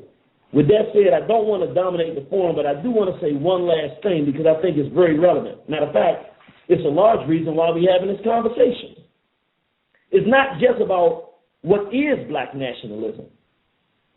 The thing is this: if we're going to do what my esteemed brother, who I always listen to and get information from, my brother Louis Ali, if we're going to build a nation of our own, that we rule territory, if we're going to do like that beautiful Queen Sister Nefertari says, we're going to practice race first principles, which says we're going to do what's in the best interest of African people first, then we'll consider other things, and that's how we're going to think from day to day. If we're going to do all these things, one of the things that we have to do is we have to protect our philosophy. We have to protect the words. You wonder why we're spending all this time talking about words, because if you don't protect the words, you can't protect the actions, and if you can't protect the actions, then you will have nothing. Let me say what I'm talking about here, because this is critical. You see brothers and sisters when I was growing up, and they had locks, and you said that's a deep person, that's a conscious person. That person right there, they know something, and before I go up to them, I'm going to go correct, because for them to do that with their hair, they're deep, they're thinking about something. Well, when you see somebody with locks now, you probably think they're homosexual, because the vices or the individuals in our community that recognize that black culture was being exhibited in a certain sense of freedom or rebellion to white authority, with black people doing what we call locking our hair. And so other forces come in and corrupt it. So now you no longer have a visible way to say I'm a free, proud, independent person, because it's so immersed in confusion. If you don't protect that standard, say that if you wear your hair like this, you better not be dating outside the race, and we'll go cut your hair off at the very least. If you don't protect it, it no longer has power. It loses any meaning, and it can be more counterproductive than productive. So if we're saying black nationalists, today we have to define a new up-and-coming assault on this concept, whether you call it from the black Muslim perspective, it was the black man and the black woman being God and goddess. If it's from the nationalist perspective, it's called black nationalism. If it's from the perspective of those who follow nearly full of Dr. Francis Cress Weldon, it's the code. Following the code to do what you can do to end the system of racism and white supremacy. At any rate, there's a threat to all of us. The threat is something we call black degeneracy, which is a creature that I would say is taking on a life maybe differently than it has in any past career, that threatens everything that all of us stand for. What is black degeneracy? What is a black degenerate? A black degenerate is an African, is a black person, black mother and father, who supports, embraces, and promotes behavior that has proven harmful to black people and our collective physical, mental, and spiritual health. That's one. Two, embraces and or promotes white cultural behaviors, homosexuality, pedophilia, bestiality, integrated dating. 3, tries to merge black culture with white culture. So you're going to put locks on, go with your cracker female to a Kwanzaa party. You're a degenerate trying to destroy and tread on sacred ground. Or 4, promotes social integration with whites, including interracial dating, sex, and marriage. The problem with this movement, we have a movement of people who are taking things like drug dealing, which we know what drug dealing has done to our community. Look at a black family. You see it is killing our community. Homosexuality and pedophilia, which go hand in hand. Look at what homosexuality is. Not one of us that doesn't have a friend, a family member, or somebody we know that is not infected by this madness. Thievery, stealing, abuse of one another, objectifying black women, talking down to black men, saying that they have no value, effeminizing our sons, all of this sick behavior. And we have people that go out there and not just do it. See, it's one thing to be sick and to participate in something. It is something very different to go before your people and advocate it. In other words, if I smoke cigarettes, that is a vice I have. But when I come to you, even though it is a hypocritical thing to do, I have to be a hypocrite because I have to tell you don't smoke because it's bad for you. You say, well, you smoke. You've been a hypocrite. I am because I have a vice. That is one thing.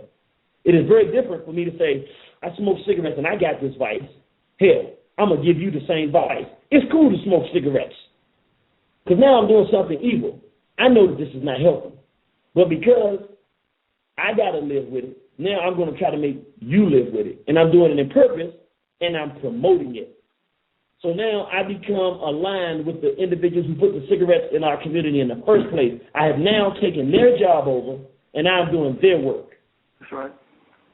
And so I know I said I wasn't going to take over the phone, but I'm ticked off right now because when we talk about black nationalism, for me, we're talking about the solution to racism and white supremacy. Everybody calls it something different, but to me, the end result is that we come together and we put this thing down. We cannot do that with degenerates scrambling and running through our community and allowing individuals to come into this philosophical movement and turn around everything that Garvey taught us, Nat Turner taught us, Elijah Muhammad taught us, Malcolm taught us, to turn it all around and make us think that it is acceptable to be less than decent human beings. I'm going to stop, decent Africans, I should say. I'm going to stop and let everybody jump into this because I know I went a little strong there.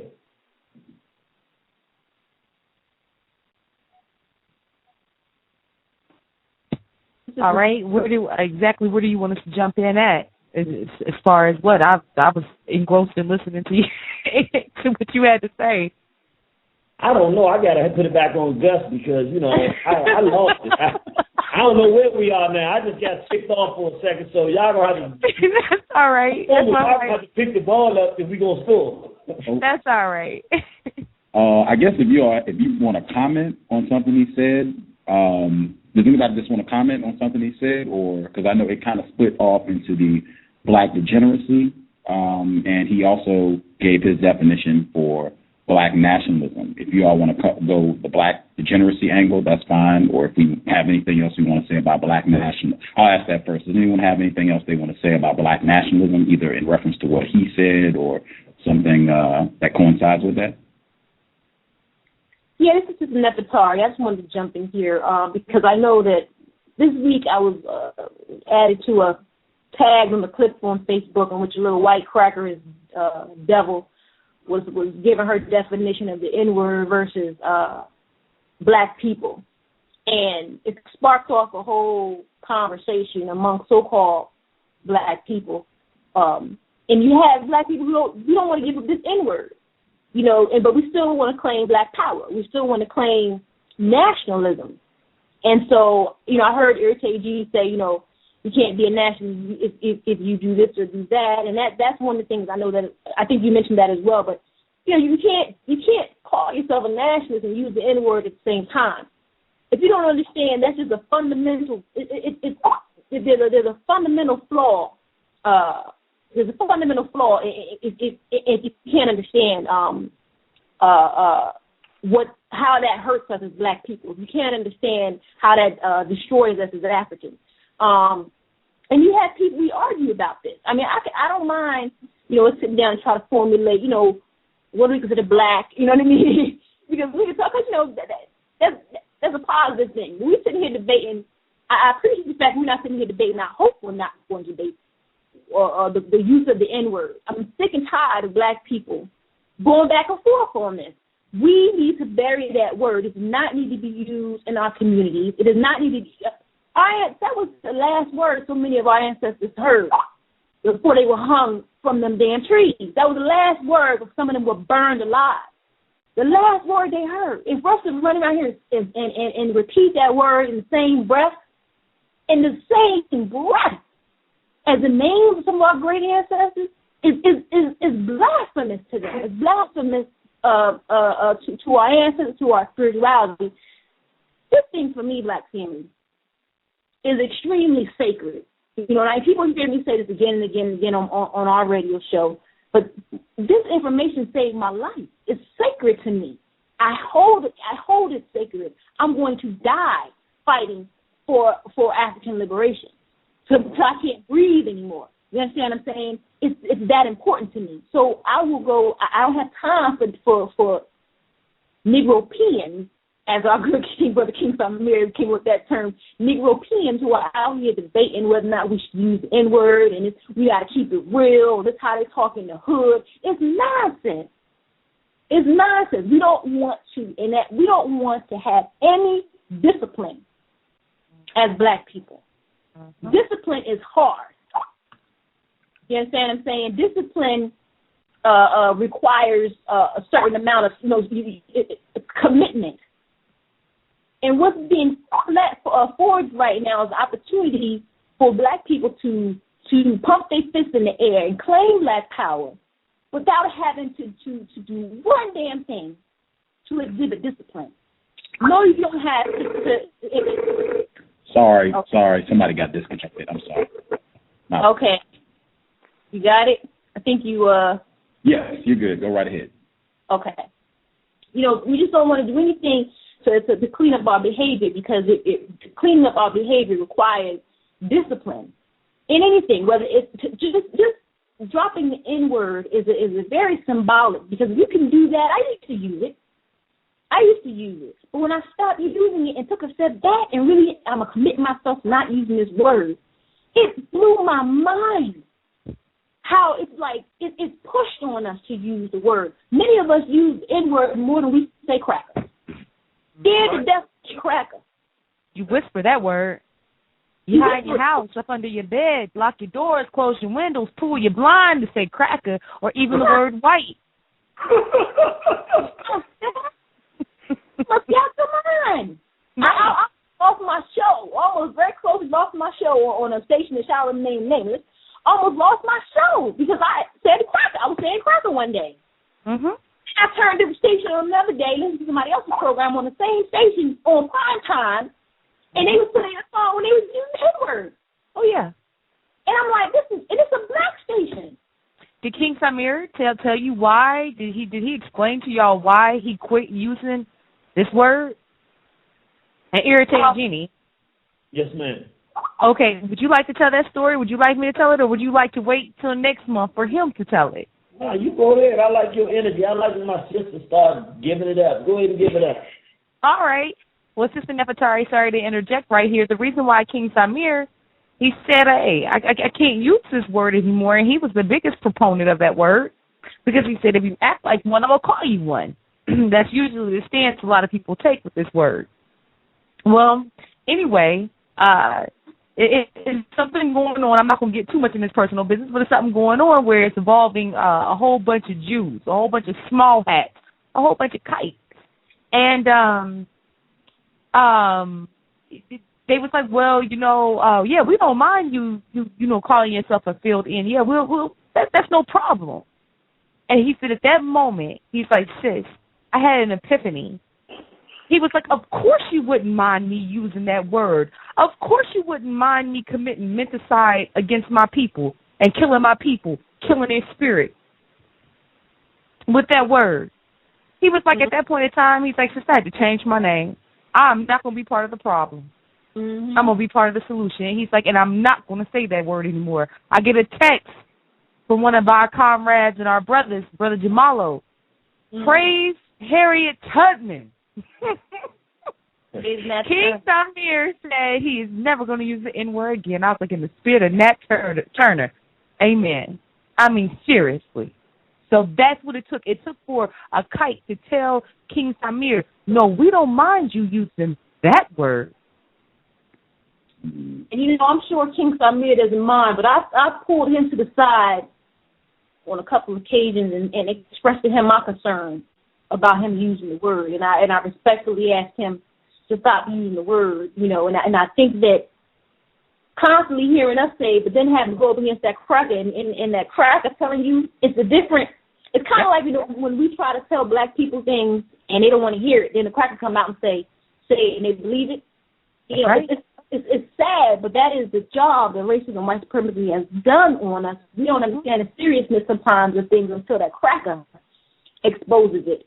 And we got to get out of that. We got to get out of it. What'd you say, brother?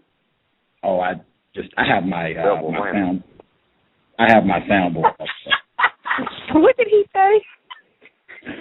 It's Mr. Fuller saying double whammy. I use that to emphasize different points sometime when someone says something really profound to illustrate what a job white people have done to us. So, and I always like, give him a little shout out to Mr. Fuller.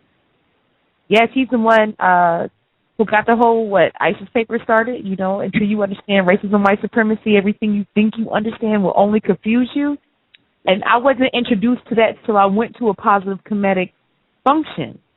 And that's when I found out who Neely Fuller was. And I'm like, wow. So just with that one, and of course they change it until you understand small hats, how they work. Everything you think you understand will only confuse you. So it's more than just the cracker. Yeah, we are already dealing with a diabolical creature when we're dealing with this Anglo-Saxon, but it gets even deeper. And as it was put to me, I don't know if it was by Brother Irritated. I think it was. He said something to the effect of, if the cracker is the devil, then the Jew is the cracker's daddy. Was that you, Irritated? That was Brother Kush. That was Brother Kush, the black unifier who said that. Okay, so that was him who said that. He was like, if the cracker is the devil, I want y'all to hear this, then the Jew is the cracker's daddy. So that's just how deep it is. It took somebody like that, a kike, for him to wake up. But it doesn't matter what it took for him to wake up. The fact is, this is profound. He did wake up. And if somebody like King Samir, who has the weight of the world on his shoulder, is saying, I am not going to be part of the problem anymore, I'm going to be part of the solution. We all have to stand back in awe and be like, you know what? We got to do better. We got to get up, stand up, and clean up. I need to hop in real quick. We need to make a group decision about callers. I was just about to ask you if we can take some callers, because I was hoping that we get. Look, I don't want to be having a Warner Horizon roundtable and we sitting around here the whole time talking to each other. And I'm hoping that somebody out there in our community has some statements or comments.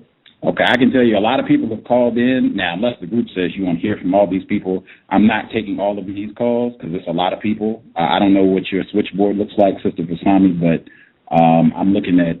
I had to shut mine down. It was too aggravating. I don't have a Mac, Brother Irritated. I'm backward. I don't have a Mac, so I have a PC. I have a PC, and it's retarded. So go ahead.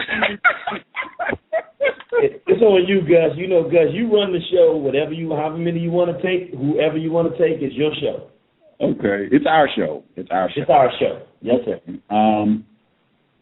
I will take. Real quick, I think we need to have a campaign for Sister Fasanmi. Like Gus had a campaign. We got to raise some funds. You got jokes. We don't do a campaign. No. Brother Lewis, are you still there, Brother Lewis Ali? Yes, I am. Just. Brother Lewis, you there? Okay, he must be gone. Hello? Okay. Can I be heard? I'm looking at the switchboard. I don't. I'm not. Oh, wait a minute. You know, Brother Gus, you were supposed to open up all of your lines. Brother Ali, I think he called. But Brother Ali, are you there? Yes, I'm here. Can you hear me? Gotcha. Yes. Sir. Did you get disconnected? I called on another road phone that I'm on. Oh, okay. I want to just ask real quick, the sister made a comment about the fact that our sister Fasanmi doesn't have a Macintosh. I was going to ask you, is it wrong to be? We shouldn't be fighting each other and be. I want to see her keep a PC so I can make fun of her, but that wouldn't be right, would it? You are so dirty. It's so dirty. Black people, brother, we're talking about race first. We're trying to uplift black people on the show. I do want to make a comment though, brother, if I could. Yes, sir. Can you hear me? Yes. You were talking about black degeneracy on the War on Horizon radio show. I think it's important that we also add to that what actually fuels black degeneracy is a so-called socially engineered system called integration. Yes, sir. So really an integrationist is always a black degenerate, for it's forbidden for us to lay down and to befriend our open enemies and oppressors. Mm-hmm. And I think that for the past 40 years, the black nationalist, black community has almost taken a vow of silence to where we've allowed integrationists to speak for the black community, and we've sat by silently and not spoken with a loud voice. And I'd like to give an example. When I first heard about the Irritated Genie, I heard about the Irritated Genie from my brothers down in Memphis. But again, as I said at the beginning of the show, if they would have had the heart filled with competitiveness, envy, jealousy, narrow-mindedness, they never would have repped the Irritated Genie. So whenever I hear any brothers and sisters like you talking and you're saying something that I know that can deliver our people from a slave mentality, it's very important that we learn how to rep one another and to say positive things about one another. Because if you notice, the integrationists, when you start getting on the college set to speak in Irritated Genie, you can bear witness to this. They rep one another and give honorariums to one another. After the Million Man March, they won't even pay me an honorarium to come on the college campus. So everything we do out of our pocket. Yes, sir. It's very important that when you go on these college campuses, you tell people about Sister Nefertari and King Samir and Brother Gus and other people, and that we start linking up and pushing nationalism so that when we go into a crowd of people and we ask our people what time it is, irregardless to what religious philosophy they subscribe to, they say it's nation time. We got to bring that back, brother. Yes, sir. So we got to fight this integration. I got to concede to the fact, sister, we're going to help you get you a Mac. We can't be jealous like a Negro integrationist Uncle Tom and be happy to Wow. I cannot believe it. Listen, I have family. For all of those who are in earshot of Sister Fasanmi's voice, listen, I have an all-in-one desktop, Experion, Dell computer. Oh. This is, I love it. I love it. Big screen. Yes, it's hot. Now, they making jokes like, I'm crying pole mouth over here, like, yes, I said crying pole mouth. That's a southern term. Or like I'm a charity case. Now, if y'all want to donate to Sister Fasanmi about anything, donate to Superior Minds Academy. That's what I need you to donate to. Donate to my school that I'm trying to open. That's what I would like. But a Mac, I don't even need it. I get the job done. I need money for school if y'all want to donate anything, brothers and sisters. African Senate. All right, Brother Gus, can we take some calls? Yes, sir. Justice, did you have a comment before I hit the phone line? It's not a comment, but can I get a quick question in really quick? Help yourself. Okay. Irritated Genie, you said the N-word one or two times. What do you mean when you say the N-word? Oh, okay. Thank you for the question, sister. I got nervous for a second. I said, I don't remember saying the N-word. I mean, I said, Brother Lewis, did you hear me get quiet for a second? I did, bro. I said, man, I must have went back to being a Negro again.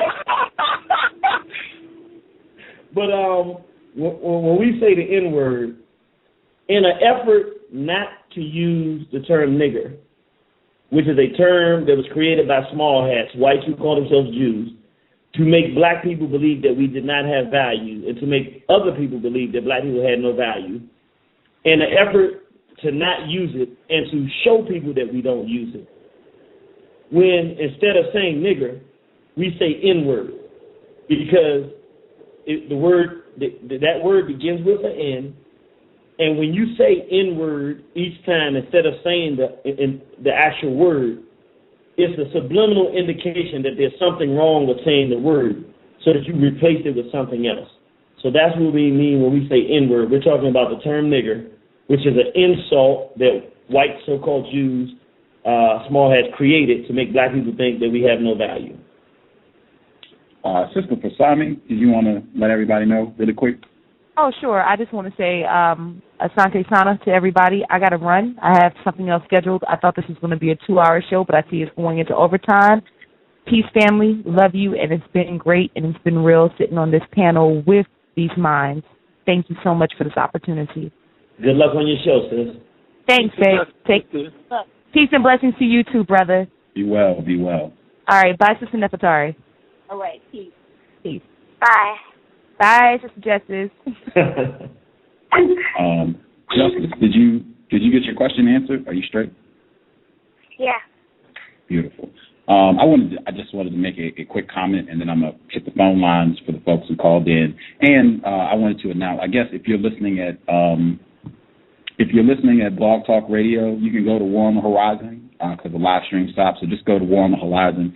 I made it very easy, so you can be lazy about this. Just click War on the Horizon, and the player will pop open. You don't have to do anything else. The player will pop open on your page. Click that, and you can listen. Audio quality is great. Number one, I was watching Irritated Genie's DVD to prep for the program, Black Nationalism versus Black Degeneracy. I would highly encourage folks to get the presentation. It's excellent. It's about 2.5 hours of just phenomenal information. If for nothing else, get it for the point where they have some archival footage of Muhammad Ali breaking down how racists have used film and entertainment to just really degrade the image of black people for years. Just excellent archival footage of him just putting it down on a white person about the Mac and Superfly and how all of this is just totally degrading black people. But the whole DVD is great, but just that, I mean, man. But I wanted to say, because I don't use the term black nationalism, and I don't use the term, I don't reference other black people as brother and sister, and I do that because, Chancellor Williams, I'm getting background distortion from somebody. I think Chancellor Williams, his book, Destruction of Black Civilization, that's what white supremacy means, in my opinion. All of the fantastic accomplishments of black people and our entire history and all that, I understand that, but right now, we are in a system where white people dominate us worldwide. And what that means, in my opinion, is that you do not have black nationalism. Irritated Genie, he used the example of if a white person comes to his house, fix it. That's the only reason they're there. Fix the gas line, or some sort of constructive repair. They're not there to hang out, which I totally support. However, I think it needs to be. It should not be minimized that we are in a system where white people control whether or not black people even have access to water. I'm just making a flat statement. Either that's true or it's not. I know one of my listeners, an investor, said a white person showed up at his house unannounced this week and said, I'm going to change your water meter. I'm turning your water off for a while. It'll be back on, and it'll be brown when I cut it back on, just let it run. And he said he looked at him, and he's like, man, this white dude could just turn my water off. He might not turn it back on. Even if I went and looked at him, I don't know what he's doing. He could have poisoned the line. My child is here. Like, I just got to tell him, this white guy has decided they're going to turn the water off for a while, and I hope he'll turn it back on when he gets done. That's what white supremacy means, and I'm not willing to compromise on that in any stretch, any way, because most of the black people that I have contact with, they are totally unwilling to acknowledge the awesome power that we are subject to by people that do not like us and have dedicated their lives to mistreating us worldwide. That's their whole history. I don't use the term brother and sister. I was telling Irritated Genie, I don't even assume that people that call into my program are not working for white people. That has been our whole history. If you look back, I don't care whether you're talking about Malcolm X and what happened with the Nation of Islam. I don't care if you're talking about Marcus Garvey and the United Negro Improvement Association, Nat Turner and Denmark Vesey. Every time white people have shown themselves to be outstanding at being able to manipulate black people to harm, snitch on other black people. I know people saw that photo because it was all over my Facebook. The photographer for Martin Luther King Jr. The information just came out. He was working for the FBI. I just expect that. Even the black people that look like they're not doing the so-called degenerate things, they're not sleeping with a white person, they're speaking out against homosexual activity, they're calling white people crackers and devils and all that. I just expect white people have gotten so good they can train black people to behave and function in a way that looks like they're all against racism, white supremacy, and at the end of the day, they are going back, reporting to white people, and working to undermine everything we are doing. Anybody who has studied COINTELPRO, Marcus Garvey, Fred Hampton, that's the only conclusion you can come to, even though I have a full phone line. I assume some of the people that are calling us right now most likely are reporting, taking diligent notes, and reporting back to white people. So that's why I don't use the term brother and sister. I don't believe we're going to be able to be really brothers and sisters for what that's supposed to mean until the system of white supremacy has been crushed.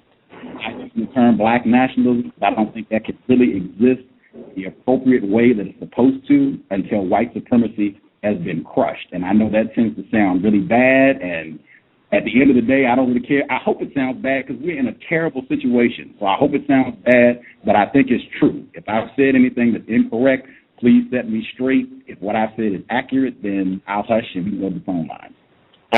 And I know you want to go to the phone lines, but I want to respect the callers. The callers, we just going to keep this show going until we got to stop. But I got to jump on this because it's too juicy.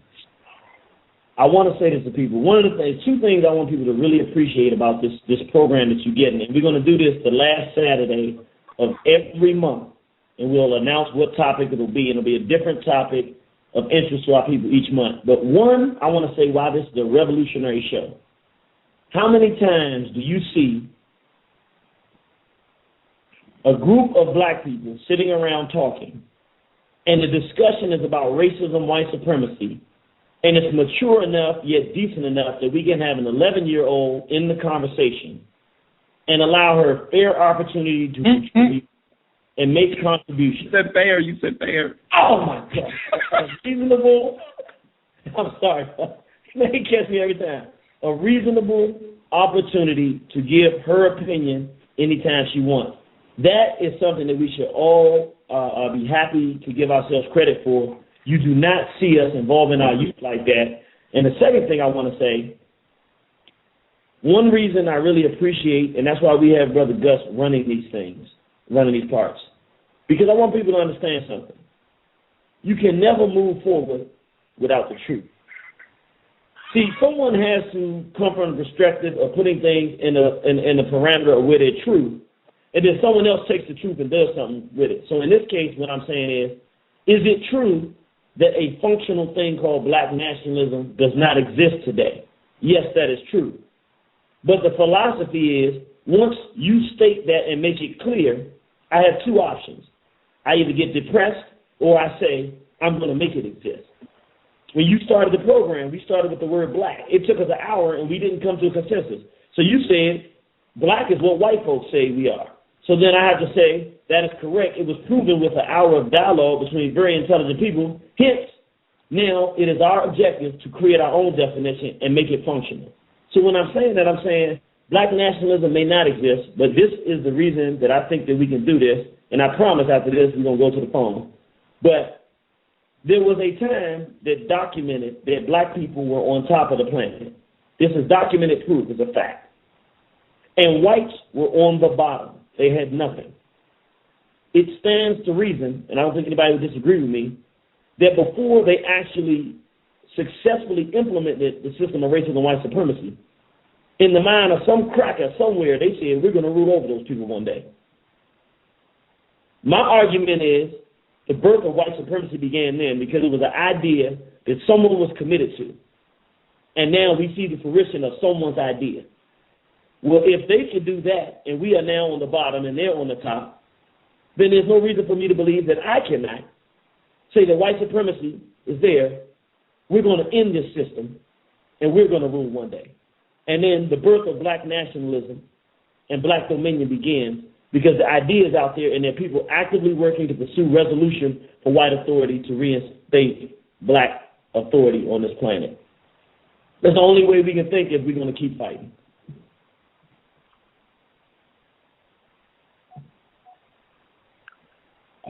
Anybody else? Do you want to hop in? Anybody else? Before I hit the phone line.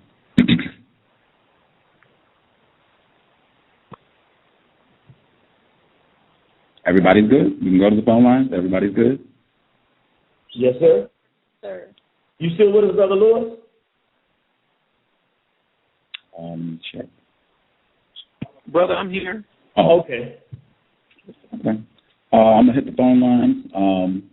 Person who called in, last four digits, 0198, 0198. Did you have a question? Yes. This is Brother Olmec. Also, I have online with me Brother Taj Tariq Bey. Can y'all hear me? Yes, we can hear you. It's on, family. Okay. My first situation here is I wanted to bring to the attention of the people online and the callers, the brothers and sisters. Are they aware of the fact that Negro, black, and color are actually statuses at law and actually have nothing to do with the skin tone of the people?